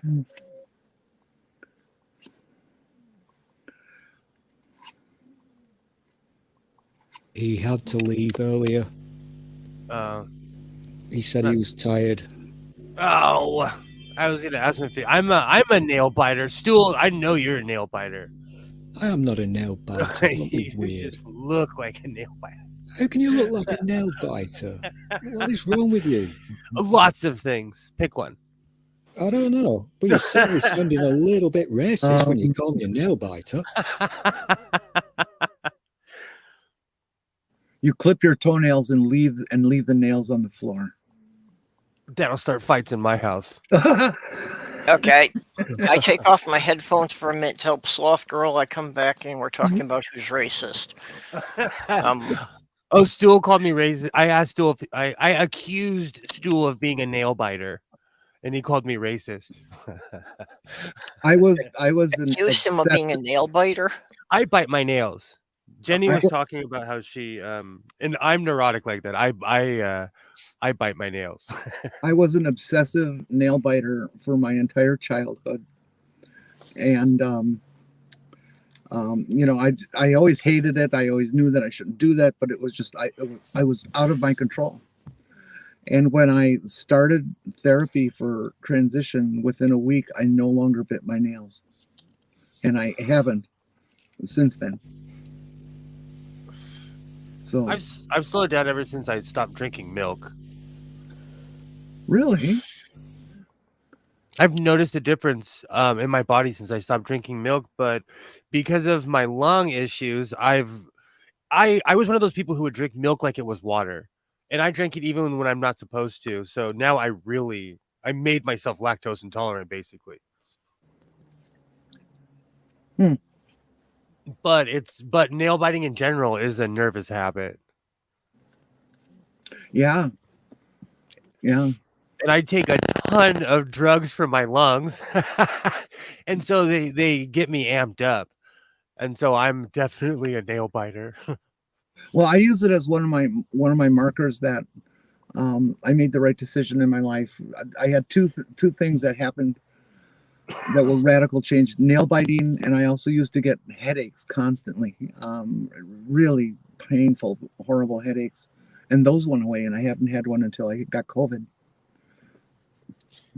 So those two things tell me that I made the right decision when I went into therapy for transition.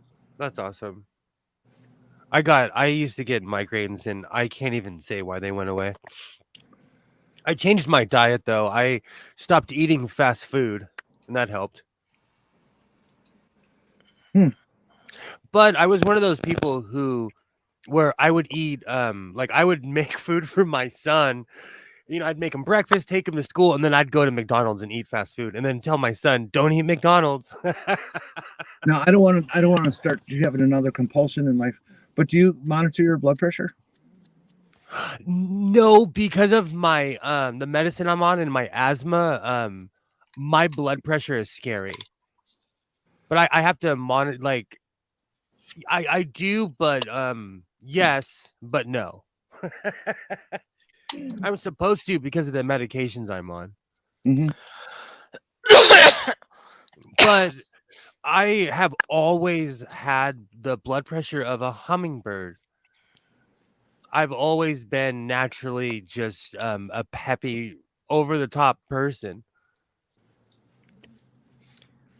Mine has always run low, but I should probably be monitoring it now because ever since I've been on the spironolactonate, I'm just constantly craving salt. Oh, that's a sign. Your body will tell you what it needs. Oh, I've always believed in that. That's, my whole life, I've never had real issues with my body. And it's always been because I go with my cravings. I believe my body is going to tell me what it needs. Just most people don't know how to listen to it. Spironolactone is in America one of the primary drugs they use for testosterone suppression, and it's actually a blood pressure medication, diuretic kind of thing. It's known to fuck with your electrolytes, and so it's something you definitely should keep an eye on. Yeah, that's Dr. Ben was telling me that too. You get too much potassium and you will die from a heart attack.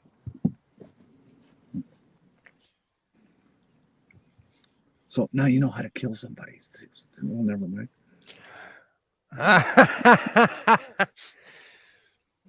Awesome, nerdy. Awesome. What's nerdy say?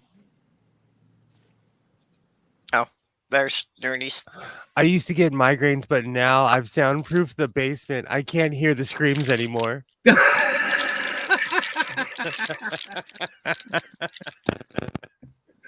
Nerdy is definitely damaged. You can't. If I was to scream that too many times in my neighborhood, man, they would send the cops with a hound dog to my house. You can't say things like that where I live. Oh, poo-poo! I finished. Now, see, I have a whole different perspective on that because I was actually employed to design and build a dungeon at one point. Well, So how that's much fun? different.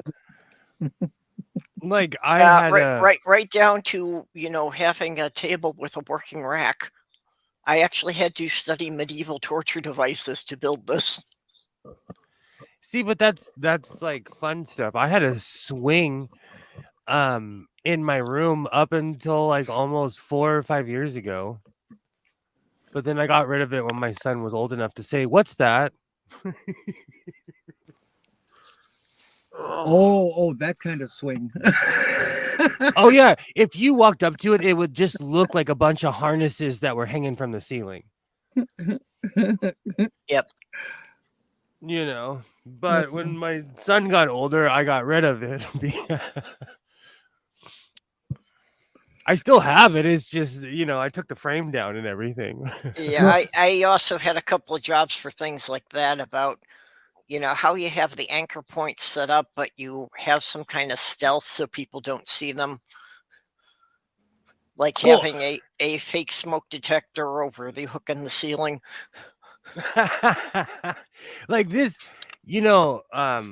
my house is an adult house, even though my son, it was different when he was a baby. Now that he's older, like, I got rid of all that stuff. And I'm not that exciting anymore. I don't want the drama in my house. I'll go to someone else's house where they have a swing. I don't. It's just a different type of childproof. Yeah. I'm too old for all that drama nowadays. And there's people are drama. I'm done with my nails now. They're still not pretty, but at least they're smooth and even. Yeah, I've resigned that I can never have good nails, so. I started taking biotin, which I always thought was one of those woo type things. Mhm. And I kept hearing about it. And so I finally said, hey, look, it's relatively cheap. Let's give it a try. Within of maybe 2 weeks of taking it, huge difference in my nails. The strength of them, how fast they're growing. It's just almost immediate. So well, I mean, just to start with, that my right hand, 3 of my fingers no longer have nails. Yeah, but you can paint them on anyway. Nobody will know. No, I can't, because there's no finger there where the nail should be. Just glue on some extensions. Nobody will know. Yeah, I have to extend the fingers first. Oh, that's what I'm saying. Is just put an extension on. So I saw long hair. They're just fine. Yeah. But even on the left hand, just mine tend to be, very wide and flat. So getting them to, shape to look like anything is. Yeah, flat nails are really hard to live with.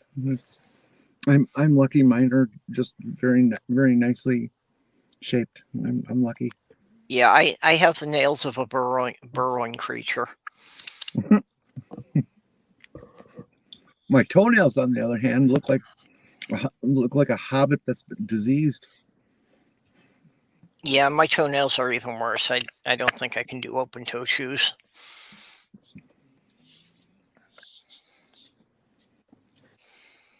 Oh, the life of Mary Janes and ballet slippers. Oh, I don't know. You find enough good shoes that, you can find some good shoes that have the toes covered. This woman I met, who I've talked about, she's got these unbelievably delicate wrists. They're just as small as any woman's I've ever seen, and her hands are absolutely perfect. That's one of the markers that people use to point at somebody and say, "Oh, you're a man." Is the size of their hands, and that's just not one of the. Yeah, I know the hands are one that people really scrutinize. Yeah, and lots of men have very delicate hands, and lots of women have very big hands. It's not very accurate because a lot of them that they say are trans are just cis women that just their hands are wider than they expect them to be. But this woman's are just absolutely stereotypic feminine. It's just amazing. She's so lucky.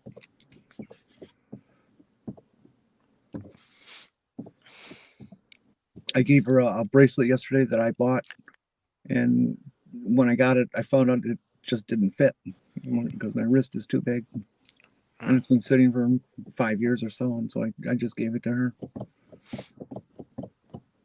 And it ended up being so loose on her, it almost falls off her hand. Oh. Ooh, I wanted to punch her. No. And now Sammy's get the keyboard off and cuddle me. Someone came in. Even though it was a human he knows best besides me, he's still now all insecure that somebody else came into the apartment. So who else is in the chat? I heard the first three. All right, what did I miss? Sorry. Making lunch. I'm begging Perp to tell me who's in the chat. Well, in the side chat, I was talking about World War II equipment with Robert X. Hi, Robert. You know about Nerdy Rodent, of course. Yeah. Bring your own swing. I do miss those days, but the older I get, the more practical I am, and I just don't have the patience to put up with someone's BS. Yeah, Jinzu's made a couple of random comments, and Hi, Jen. Demon Orb said hello and hasn't said anything else since. Hey, Demon Orb. Who? I'm. Demon Orb. Oh, hi, Demon. Yeah. And Diana popped in and then it said that she's on the phone, so we haven't heard anything else about her. Hi, Di. And Stool is not in the chat. Yeah. And Mage Grey Wolf had been making some comments before. Mage Grey Wolf and Greg Hartwick had made some comments before. How's it going, I think those two Paulina? live together. I think they're roommates. Commander 401, how's it going? I want to say every time you pop up, my son goes by Call Me Commander. So every time I see that, I think it's my son, and his avatar is green too.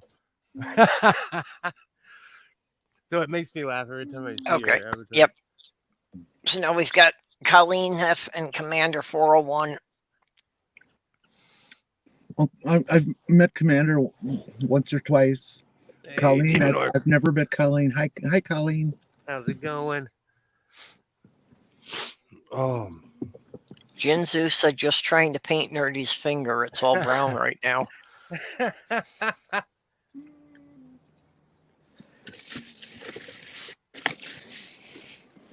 oh. You know, Jin, I never did find out what it is about the four-eyed goat from you. Although I think maybe that was a reference to Norse mythology.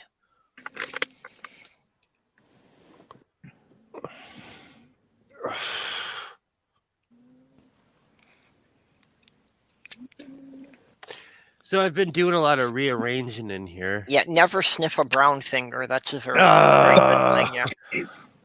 Or don't ever eat yellow snow. There's a whole book. There's rules to all of this. Yeah, rules no one should ever need to be told. Yeah, exactly. I remember. Oh, I was told that at a young age. Never eat yellow snow. Oh, come on. It's not lemon. Yeah. Yeah, come to think of it, I've never seen a lemon snow cone. Ew, I wouldn't eat. If I was a snow cone seller, I sure would offer it. Yeah, I don't think anybody would trust them. Oh, There are certain things that are just bad ideas.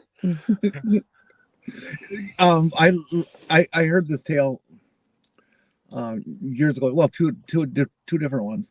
The Chevy Nova did not sell well. Where was it? I think in Mexico. Yeah, well, South America, Latin American countries. Because Nova down there, it means lemon. Well, it literally in Spanish translates to "doesn't go." Oh, okay. Well, see, I didn't believe it because Nova is a Latin word, and at the time it meant new. I believe, if my Latin memory is still operational. So I kind of didn't believe that one. But the other marketing oops I heard was that oh, and again I'm forgetting the country. I think it was Japan. That Gerber baby food never sold because people assumed that was babies inside because there's What a baby the on the label. Yeah. No. Who? I've heard Oh. that myth too. I don't think that was really the case. But You know what though? I say this all the time. I thought the whole flat earth thing was just a joke that people were just trying to pull your leg until I got online, and I'm like, these mother effers really believe this dribble, you know. And they still do. Oh, it makes that's why I don't participate, because it makes me mad. Like, these are things that we've already we know this. We should move beyond that. It's kind of like the whole when people stopped vaccinating their kids, how fast did measles and mumps come back? You know, we knew within 10 these years. things. That's what I'm saying. Like, we knew these things. You know, all these things are in place for a reason. It's not because we're trying to control you. It's because we're trying to stop the effing measles. People make me angry. And the same thing with everything that's going on right now. People are just, you know. Oh, hey, I'm okay, subject we've got subject somebody change. new, Naomi Shields. I'm sorry, I stepped on you. What did you say? Oh, go Oh, ahead. just somebody new in the side chat. Who? Gnome Shields. Oh, yeah, I've seen that name once or twice. I know. Or should we call you Shields? Which do you prefer? Yeah, I don't know what that is either. Although that's potentially a spam thing, I'm not sure. Yeah, totally a spam thing. Commander 401 is 100% correct that Disneyland in California did become the measles capital of the world. Yeah. There was one year where we had the plague in downtown. We had measles because people stopped vaccinating their kids. And all these pirate diseases started coming back.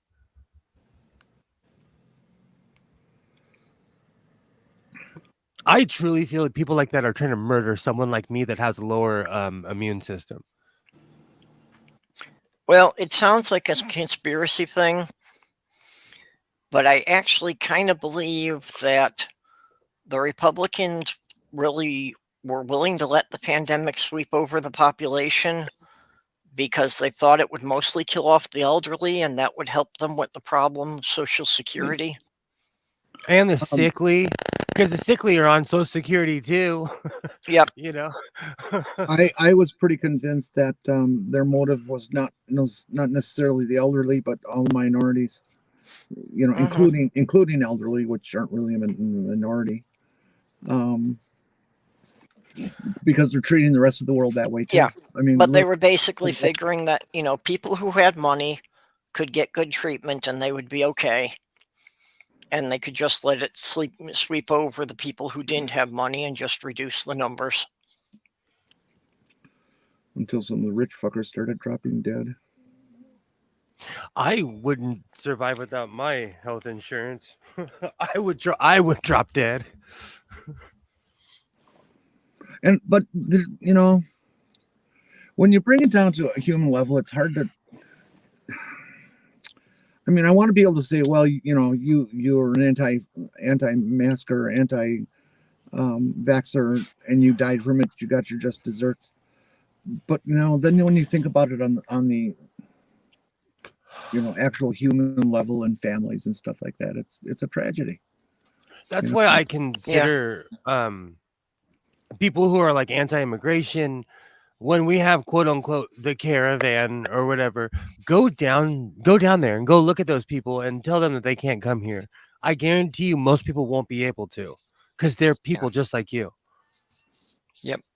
I honestly, like, I tell the story all the time. We tried to give them water and the feds took the water away. I consider that sociopathic and psychotic. Oh yeah. I'm just trying to give human beings water, guy, and they almost beat up my friend. That's a step toward genocide. He wasn't listening. He wasn't going to listen, and he was trying to shove the water through the fence, and he almost got his ass Yeah. kicked by the feds. It's a step toward genocide. It's, taking the us and them to the extreme that, they are somehow lesser than we are. They don't deserve to survive. Part of Oh, me yeah. would like to go down to Georgia at the next election and just specifically to hand out water to people standing in line to vote. That's crazy to me. That, it's I'm speechless because in California, like, they give you water, they give you stickers, propaganda. They're waiting for your ass when they're like, hey, don't forget to vote for this guy or that. Like, that's crazy. Yeah. They're waiting to give you stuff because they want you to vote for their person. That's how I score all those political T-shirts. Because I'm like, yeah, give me that shit. I'll vote for your guy, and then I don't. Well, that was the rationalization that the conservatives used for the bill, is that, well, we're trying to prevent electioneering near the polls, which is pretty much true in every voting location. Yeah, and that is actually illegal. That you're not supposed to advocate for any particular candidate with people who are standing in line for the polls. They do it here in mass. That's how I scored my Mitt Romney T-shirt in 2012. Yeah. Oh. Mitt Romney, corporations are people. It varies state to state, but all of them say that you can't do electioneering within a certain radius of a polling place. Oh, that's funny. Then as how far come as Mitt Romney sorry. goes, I just wanted you to know that my dog's right inside. I always tell people I'm the kid in the family photo. What, you don't get no, his family adopted an African child. Oh, jeez. Sorry, I'm up on Mitt Romney news. Go look at his Mitt Romney is the shit. I don't care if you like him or not. Adopt me. I have money and I want you to adopt me. He's a rich dude. Yeah, he is, but there's things about him that are less awful than other conservative Republicans. You know what? I'm gonna say something. He marched with BLM during the whole last year. Just like I watched Little Light Studios. Okay, they are Christian propagandists. They absolutely hate atheists. But you know what? Out of all of those Christian apologists, they stood up for George Floyd. They did many videos. They were like, no, this is wrong. Like, we're against this. So for as much as I think they're complete morons and their religion is leading them to oblivion, they have enough common sense to be like, no, this is wrong. I'm standing up for something. So I hate people less if they stand for a good cause. I can't see how anybody who calls themselves Christians is not completely in support of BLM, trans people, gay people. They used to be, but times have changed because it's political now. Love is love. They were actually leaning towards that way because that's where it was, and then society changed. We went hillbilly. Well, yeah, I mean that's the big boost for all of the equality amendments and everything. Came out of the hippies free love era of the 60s. And it's like, yeah, that was all about. They were all into the Christ images and everything, and it's like, yeah, it was almost a religion in itself, but it was definitely Christian. And those were the people who were on Earth actually thinking, what if Jesus was on Earth now? How would he live? And they were trying to live that lifestyle. That's one of the things that pushed me towards atheism. I was like, all these people believe in this religion and no one's acting like it. Since I was a child, I've always thought that, where's all this love that people are talking about? My dad taught us a morsel of that concept. When we were kids, we lived near this parish, St. Bernadette's in Milwaukee. If very large parish for the time, and certainly in that part of town, it was a developing part of the county, and so there weren't many churches. So it had a very large number of parishioners. And my dad would tell us, don't be on the streets at these times because that's when the Catholics are getting out of mass. And they drive insane, and it was true. They would speed away from church as fast as they could. So, no joke, I was having this conversation with my mother just yesterday, and she did not think it was funny. But when I was a kid, I always thought it was weird that, okay, on Sunday we would go to church, and everybody in church would be all huggy and lovey. And then we'd get in the parking lot and my dad would be like, get the F out of my way, and honking at people. And like, it's all, I should mention, yes. In his defense, my dad was raised Catholic and converted for my mom. So he knew the Catholic people are awful. I don't think he knew because his mom was not religious at all. She just happened to be Irish and Catholic. And when I say Catholic people are awful, I'm speaking from my experience. I know I paint with a big brush sometimes. I'm speaking from my experience. Catholic people are awful. But I feel like that about all religions. I tried to be a 5% Muslim, Nation of Islam. They're basically atheists, but that religion is horrible too. I tried to be a Buddhist, just as horrible, just as toxic. In a very passive aggressive way. I consider myself lucky because somebody who taught me a lot about religious people, regardless of what religion it is, was our next door neighbor. Her name was Mary Nolan, and she was a devout Catholic, but not in the crazy sense. I mean, she made church every Sunday, and she'd try her best to make mass on like Wednesdays or Thursdays or something like that. And she of course had all the Catholic rituals down of kneeling and pounding her chest with her fist and things, and could talk all day on each one of the posts. What is it, the posts of the crucifixion? 13 something or other, whatever. But she did not hold her religion superior to anyone else or any other religion. And she had it in such perfect perspective as a member of a basically secular society that I was impressed, that she just wasn't a religious nut, but she was religious, and I learned to respect her a great deal. And she was just that way all her life. She died a year or so ago. I thought I knew someone like that, and then they recently told me in an email that my atheism is a bad choice and I'm going to hell. And I looked at this person like they were my mother. And it actually kind of hurt my feelings, but I understand. She's a hardcore Christian. But it hurt it's someone I've known. She's known me longer than I've known myself. But my atheism is the final straw.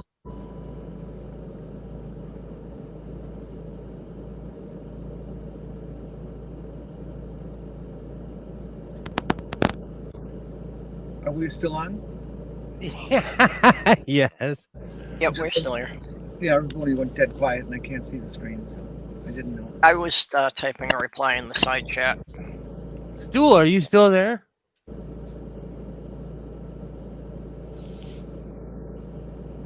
No.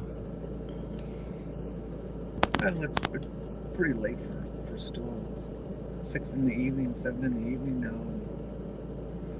Most hobbits start to fall asleep at that time. It's all those. Oh, actually, it's only about 8 o'clock in the evening there now. Well, yeah, but that's hobbit bedtime. Yeah, he's got to be awake for all the people kicking the walls.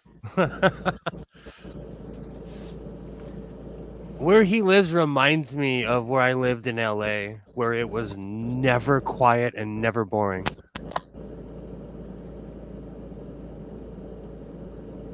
college towns aren't even that exciting. I am so happy to be out of the noise of the city.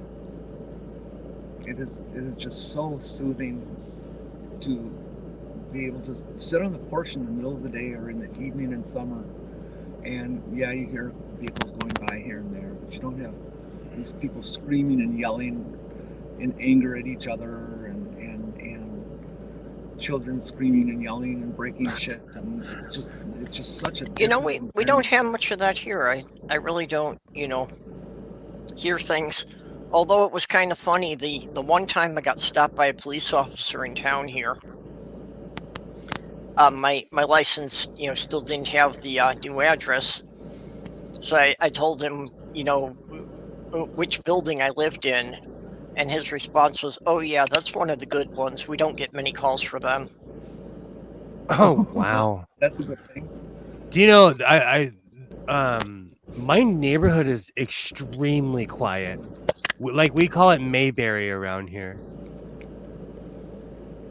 But it's kind of a pocket because just 20, 30 miles from my house is one of the most dangerous places in California. Okay, Nerdy says we're all in curfew now. No one's allowed out after dark. No gatherings. Only Parliament are allowed parties. Oh, you guys are going back on lockdown. That sucks. I was hearing somebody talking this morning about the Omicron, the Futurama, as I call it, the Futurama virus. That it's spreading like crazy, even more so than the Delta thing. Yep. But they at this point are beginning to think that it's not nearly as severe. Yep. And Hey, Mikey Famine. Haven't seen him in here a while. Mikey, hi. How's it going? I watch a lot of Nigerian news, and South Africa's pissed. They're like, Nigeria too, because they're all on the list and they're way different ends of the continent, but they're like, no, F you. You guys are the ones who gave it to us. It's just the blame game. They're pissed because of the travel ban, especially because of a lot of Nigerians live in the UK, or a lot of Nigerians are in the UK, travel home during the holidays. So they're pissed.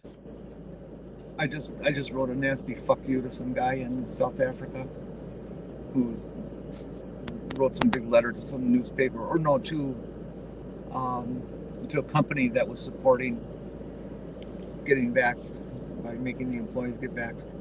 And he wrote this nasty letter to the employees or to the company, and so I wrote a nasty letter back to him, telling him just fuck off. We're going to boycott your company, and blah, blah, blah, blah. And I said, yeah, well, I'm going to go there specifically because they're this way if I ever get to South Africa or any other country.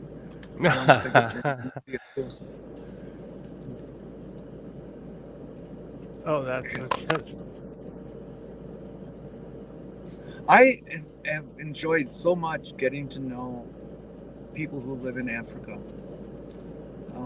It's taught me so much about the place, the various countries and stuff. Like Lizzie Lang, a fair number of people around here may know of her. She's, oh God, I forget her exact position. She's in medicine and stuff like that. Just a real sweet person, and she's just taught me a shitload about Namibia's politics and things like that. And I've met a couple people from South Africa that really explain that nation to me that I never understood before. It's just really neat getting to know folks, and just knowing more than media will ever tell you. I know quite a few people from Africa, good people from all over. I know quite a few Somali people, Ethiopian. I had a roommate that was from Ghana. That was an experience.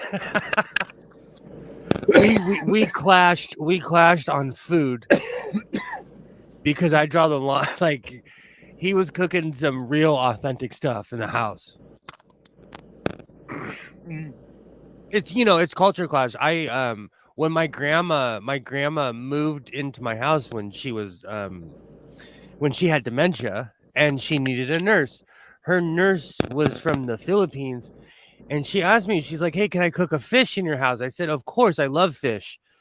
She got like a real fish, chopped its head off and made my house stink. But it's just cultural differences. I'm not from where she's from.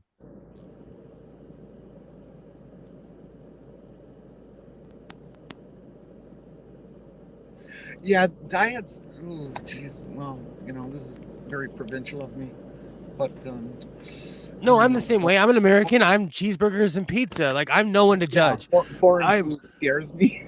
Yeah, no, I'm no one to judge. And let's preface this by saying, like, do not take any medical advice from Godless Sewing.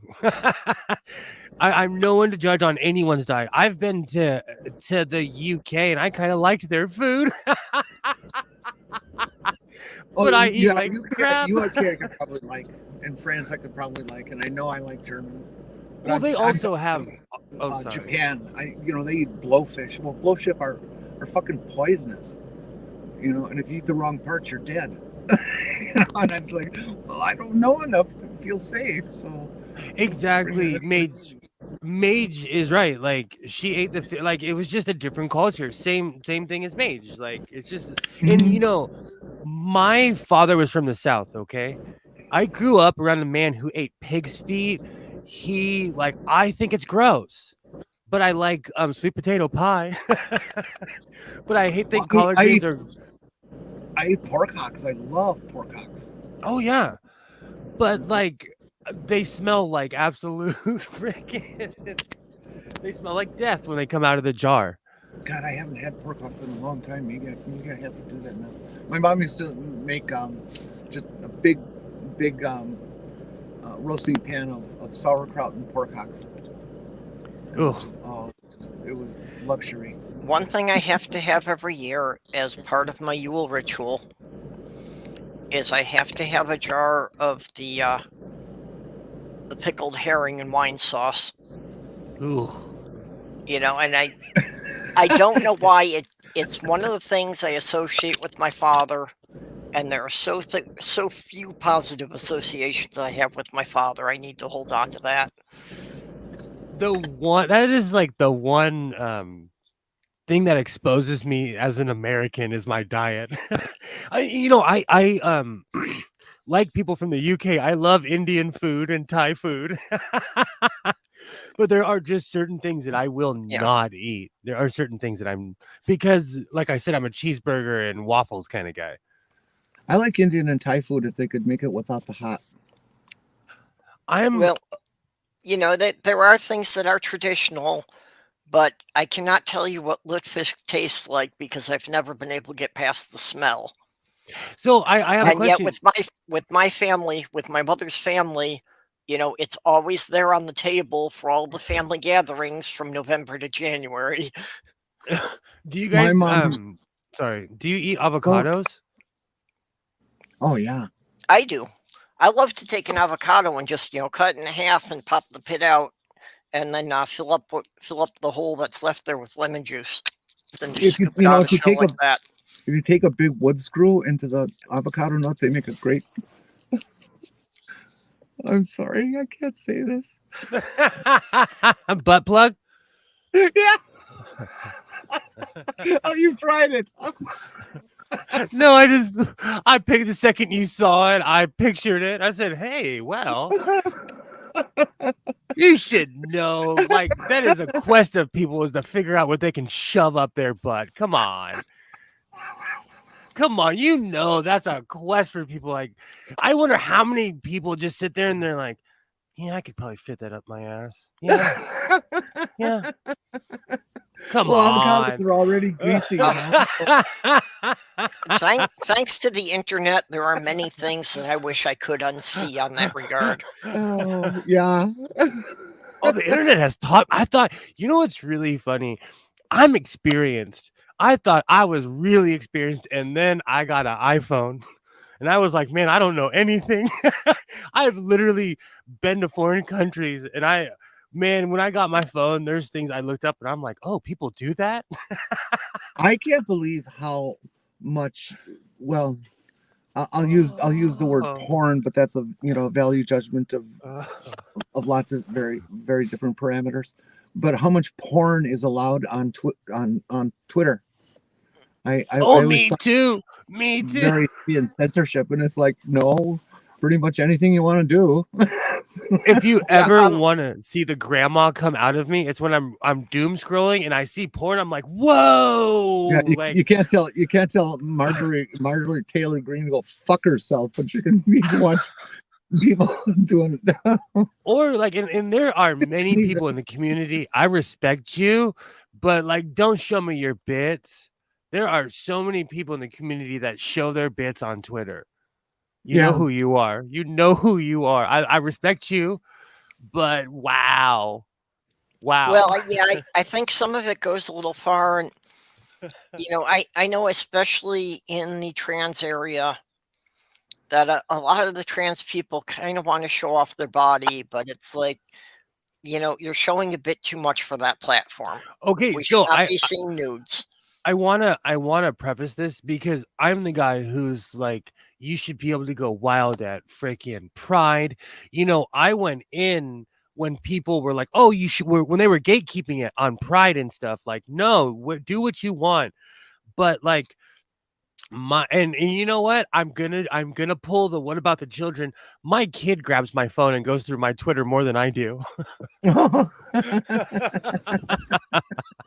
And he'll tell me like, oh, Purple said this, or like, like he has more access to my phone than I do. Okay, now I would have a problem with that, of him taking your phone. That's that's something he needs to be taught they shouldn't be doing. Just because it's personal property and such, he needs to know how to respect other people's privacy. Oh, I know, but the thing is, like, man, I tell him, like, don't go to my search history. Don't go to my search, because you'll learn a lot more than me than you want to know. Do not. Twitter porn is okay to look at as long as you don't hit like or leave a comment, then nobody knows you're doing it. I made the mistake. That button where it's like, follow these 7 people. Oh, okay. So there was a picture of a dude with a flag wrapped around his joint, and I was like, ooh, follow, and then the thing popped up like, follow these people. Man, they have not stopped spamming me. They have not. I had to block 3 of them. I made a mistake. So you have to really vet the people that you follow on Twitter. Yeah, I've got a couple people who have me on a list, and it gets published all the time. And I think I found like the gay robot or something. I don't know what. I scrutinize every person who follows me. I don't let anybody off. And one of the prime things I look at is, what have they liked? And if I run into somebody who, the majority, or in some cases it's everything they like is pornographic, I just don't want them following me. I just block them. Yeah. Okay, but like recently, Antangelo started following me, and I'm like, oh, let's see what I'm boring though. Like, I'm not commenting on. I'm not necessarily making response videos. I'm not doing live streams about religion or anything. I've really gone back to my fort, and I'm talking about sewing. So I'm like, all right, we'll see how this goes, but he's been shunned by everybody else. So he's looking for new atheists to bother, but I didn't have a problem with that. And I get followed by a lot of Christians, but I think they mass follow and they don't look. They just see the word God in my title, and they think I'm religion. I'm religious. It happens a lot, actually. They ignore the less part. I think it's also a language barrier too, because I'll get people who don't necessarily like English isn't necessarily their first language.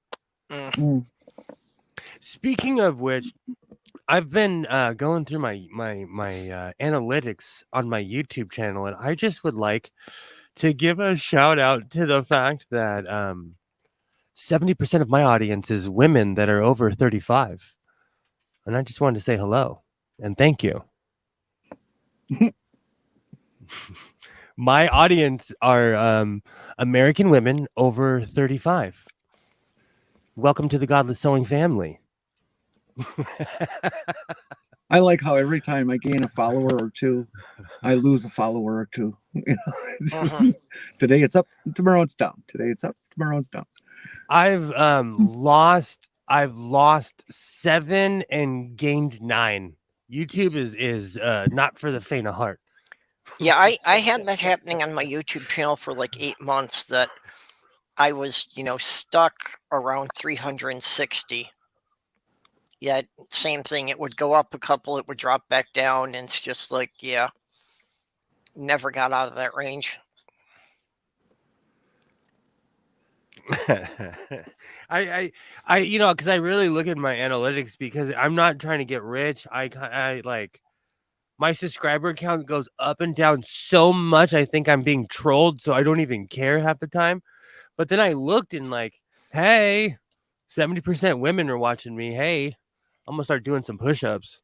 Well, I can see that your audience would be mostly women, just because of the focus on sewing.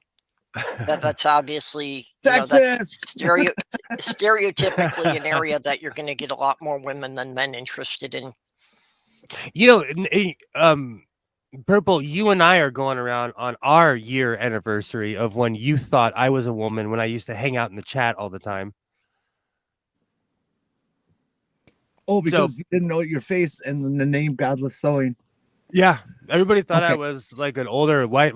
Aunt Jer had the greatest quote of all time on Godless Granny stream when she was like, I thought you were a 70-year-old white lady. Okay. To be fair, I don't think I ever said I thought you were a woman. You did. You said she, and that's okay. That's okay. You can call me whatever you want. Just call me. Hey, you guys. If you're into dogs, particularly German Shepherds, there's one who's about to walk into camera range. Oh, maybe not. Oh, it's a real beautiful long hair. He's camera shy. My neighbor owns one. Took a different direction. My neighbor owns one that's literally my size. It is. That dog is huge. Yeah, I love giant German Shepherds. The neighborhood I grew up in, a couple of streets over, a guy had an albino German Shepherd named Ghost. You mean a white one? This one was an actual albino, as far as I know. Pink eyes? I think so. Of course, I'm trying to remember something that was, when I was before 10 years old, so I may not be remembering the details that well, but the first time I encountered this dog was coming up an alley at night, so it literally did look like a ghost. Yeah, I had a white German Shepherd, and her name was Bosch, and she was just the love of my life, still is. I miss her so much. Oh, the dog couldn't get toward the right side of the picture. And she was one of the lean towards the giant size. She was 30 inches at the shoulder and came in around 105 to 115 pounds. Here it is. Look at this dog. Oh, there's Doggy.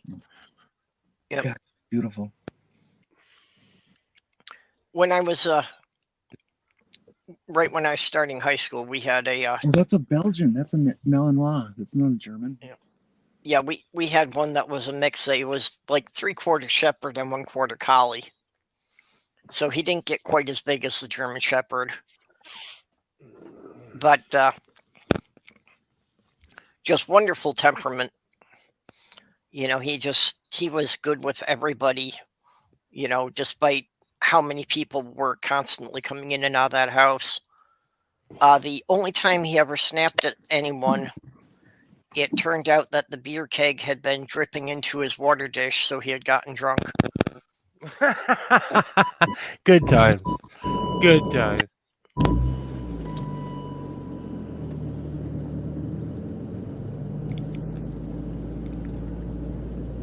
Where are we going, Jetty? To the bathroom. Come on. That'd be a whole different kind of stream. I could do it. There's probably nobody in there. All puns intended. It's really a beautiful, clean. This whole facility is amazing. This is the Houston Nature Center.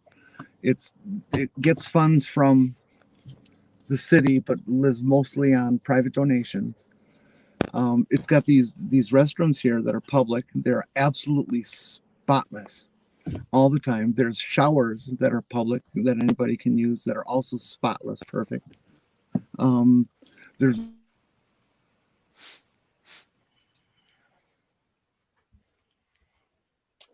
900. Oh, you cut out right What? in the good part. You cut out. There's a spam call. Oh, Oh, Sorry, I there's get- nothing I can do about calls coming in during the show. same thing. It happens to me, and it's my computer is connected to my phone. So when Yeah. when my phone rings, it takes the screen completely away, and there's nothing I can do about it. Where did I break off? you were just saying that how it was funded and a lot of private Oh. donations. Oh, way back there. It's got these restroom and shower facilities that are open to the public because they have a campground here. But they're open 24/7. They're absolutely spotless, and they ask for donations. There's a little lockbox in the wall and stuff. And it's like, wow, it's hard to believe that this is a town of 900 people and has this perfect facility. It's just wow. We were looking at the band shell over there is what we were parked by just before, and now I got to go pee before I wet my pants. 900 people. And I'm Dude. leaving my keys in the car and the phone in the windshield. Come live in my town. So, where I live, most people that car would be left alone because they would think it's a bait car. Purple, please tell me you've seen that show called Bait Car. I never watched the whole show, but I've seen clips from it. I giggle. I get this like full belly laugh of what, because the ones in LA are real. Our Mhm. California Highway Patrol recorded people thinking they were stealing cars I noticed that most of them were from California. because the state of California is trying to deter people from stealing cars because it happens all the time. It's a big deal, so you get major time if you steal a car. GTA is real. Like if you steal a car, you get major time. So they were trying to scare people, and they would always put bait cars in the hood and around the surrounding areas, and it worked. It really cut down on it. Yeah, but ever since COVID, crime's gone up. So all those statistics have kind of dipped. Yeah, well, COVID threw a lot of shit in a lot of things, and I'm not surprised that crime went up because it screwed up a lot of people's income. So, I mean, desperate people are going to do whatever they need to do to survive. Absolutely. And if the only way they can get money is by stealing stuff, they're going to do it. I said this on the weekend. During this time of year, crime goes up anyways because people are trying to feed their family. There's the pressure of I take for granted that my son will get anything that he wants for Christmas, but there's a lot of people that put themselves under unneeded pressure to buy gifts, As a parent, I always felt that because, we didn't have the money, and I knew that we couldn't. I knew that, we couldn't afford to get nearly as much for our kids as the other kids they were in school with were going to get. The older Isaiah gets, he's easy to shop for because he's kind of a minimalist too. He just wants patches and stuff. But like, I don't know. I was the youngest, so growing up, my parents were already established. My sister would tell me like, "Nah, man, we grew up poor. Like you're the one who grew up middle class." Well, see, and that's the thing that we grew up in a middle class suburb, but we were not a middle class family. Really, the only reason that we did was because my dad had bought the lots there before the area had gotten built up. While they were still cheap, and actually us and the house next to us, that my dad had made a deal with the guy that our neighbor actually bought three full lots, and they split them into two, so each house was on a lot and a half. And my dad was a carpenter, so basically the deal was that the other guy bought the land and my dad built two houses. Oh, that's awesome. My grandfather bought a bunch of land out here because where he lived, people discriminated against Mexican people, and even though he appeared to be a white guy, he couldn't take all the racism, so he moved out to the boonies. Yeah, And- well, and that's the thing, that when my dad started building that house, it was out in the boonies. And same then the thing. Chicago suburbs just expanded around it. Same thing here. LA like moved out here. That's the funny thing. Like where I live is about 25 miles from 30 miles from downtown, but so is everywhere else. LA has expanded so much that it's I was talking about this last night with a friend. From Bakersfield to Orange County is a 300 mile square circle. So LA County is humongous. That's why when Jenny said 900 people, I kind of laughed, because there's like probably that many people just on this side of my neighborhood. There was 1,100 people in my high school graduating class. That's great. That's crazy. Yeah, well, that's like I say, St. Cloud was not really where I expected to be, but I'm finding I'm quite liking it here. It's a smaller city. There's less than 70,000 people. But, it's big enough that everything I need is within 5 miles of here. It's got all the major chains and all the stores and everything that you'd want. I'm looking into moving, but that's the thing, that I need like a school and convenience, but I also am tired of like city life. But I need somewhere near the power grid, because I pull a lot of power. I have welding machines and sewing machines and generator. I pull a lot of power. Now I know about welders. Get 400 amp service and you can do anything. That's what I'm saying. Like I have all kinds of fun toys. I knew someone who lived kind of outside of the city in Stockton, and they lived on an exact acre plot, and that was awesome. It was awesome. Yeah. But I know what you mean about the welders. That I had an arc welder that actually pulled like 80% of what the main power for the entire house was able to carry. So it's like, if anybody in the house tried to turn on a blender or something, we would have blown it. Yeah, exactly. Man, if you're not plugging it into where your washer and dryer is, you're crazy. Well, that's basically, I had an outlet for it in the garage, and basically I could only use it when I was sure no one else was home. Even like I have a second panel in the garage, all this power. Man, all my welding stuff is at the shop, because it's just, it pulls way too much power. But like I said, I'm trying to move. So that all that stuff's coming with me.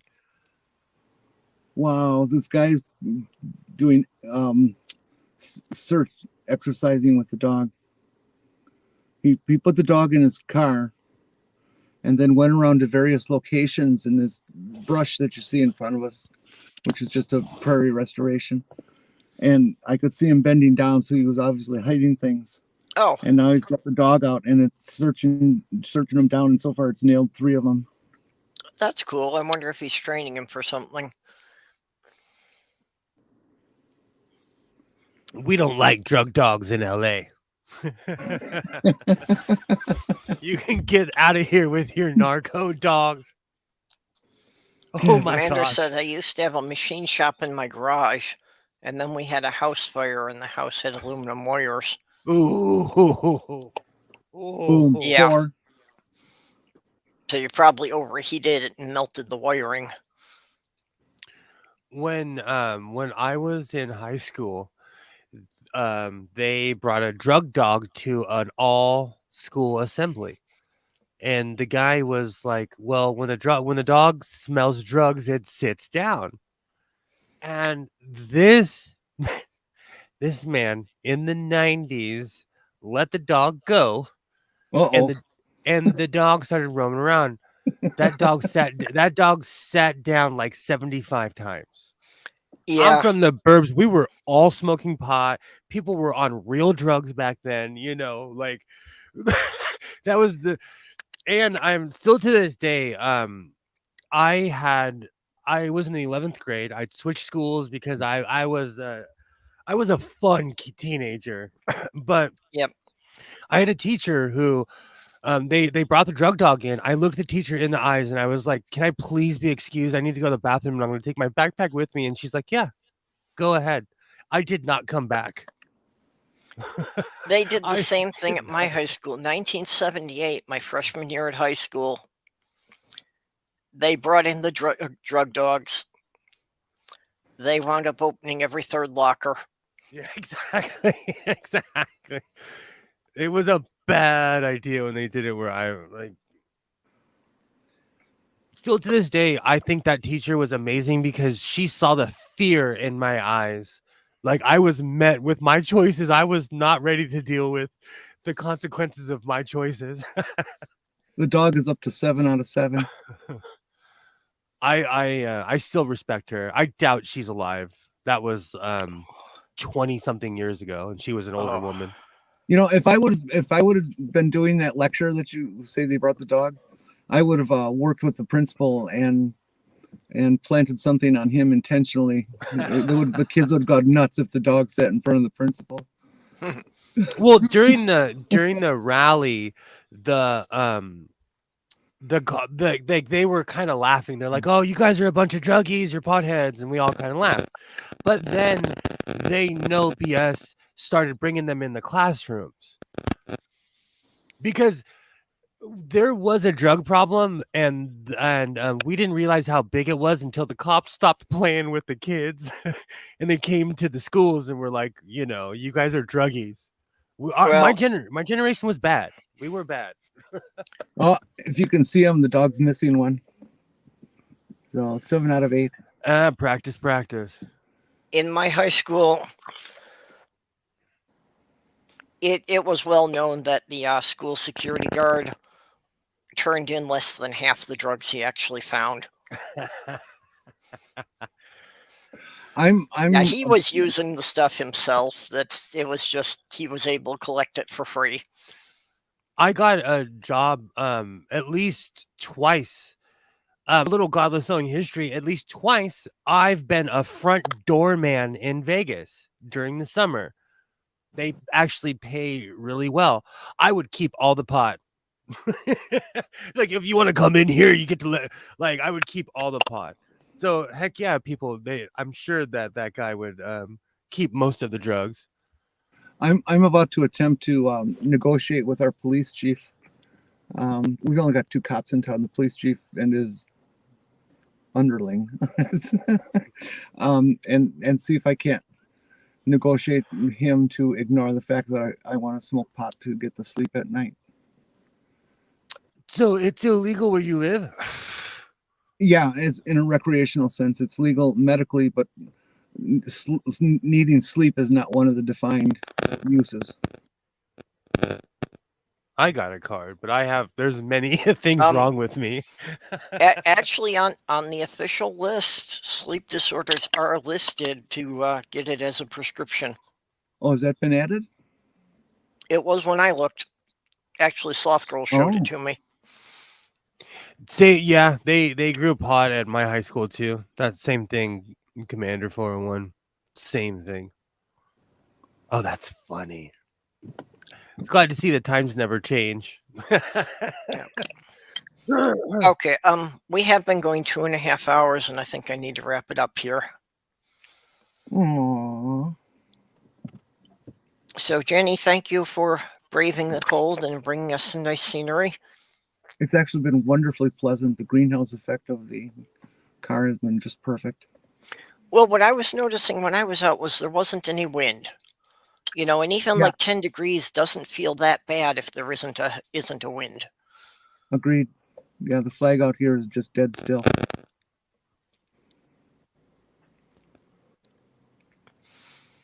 So anyway, okay, tomorrow night's stream is going to be part of the program to we're doing a marathon for Lavender Lady to try and establish that she will have a support network available if she can get a donor for a transplant. The Don't Let Die show? Yeah. I'm sorry. Yeah. Actually, that would have been a good title for it. I like it.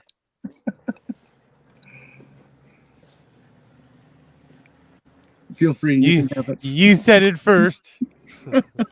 I'd say it to Diana. She was here. She's So I'm actually not sure, exactly what the whole order is of exactly when it's starting.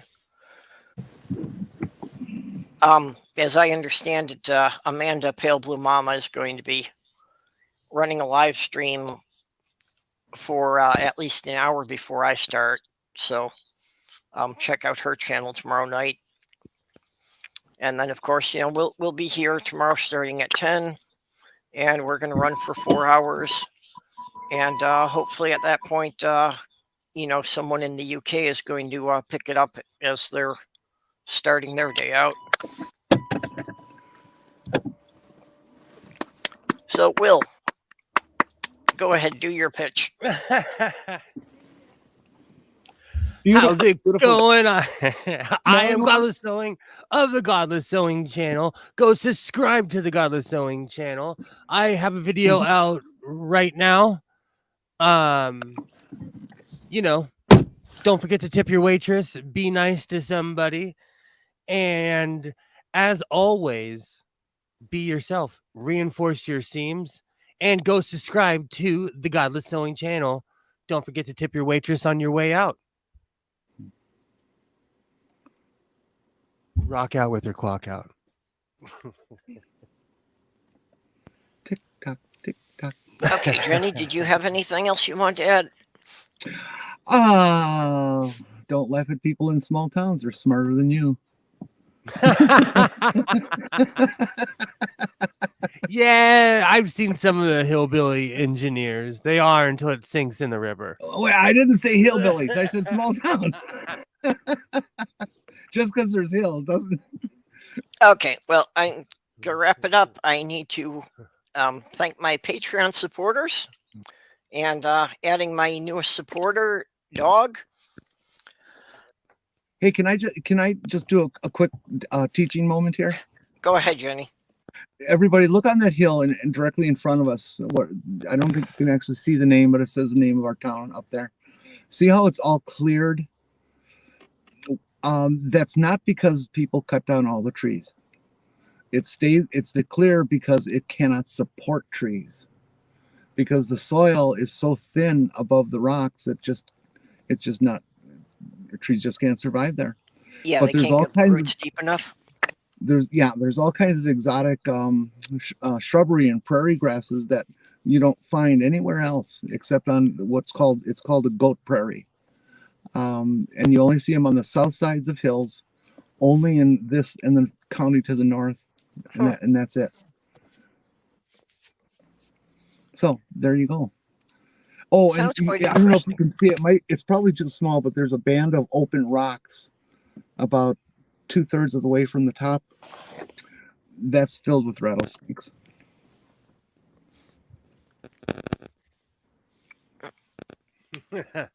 That's all. Teaching done. Okay, well, as I was saying, Good night. I need to thank my Patreon supporters, Dog being my newest supporter, Woof, and woof. Greg Hartwick, the Lavender Lady, Robert X, and Ox, who were all here at some point today. Junie the Apostate, who did my avatar and is going to be doing some more artwork for me soon.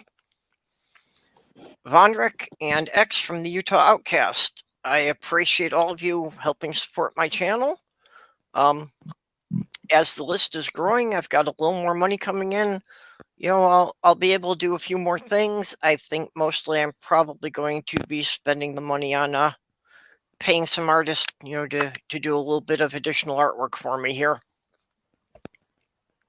So with that, we will bid you all goodbye, and we will see you tomorrow night. Later on. Goodbye.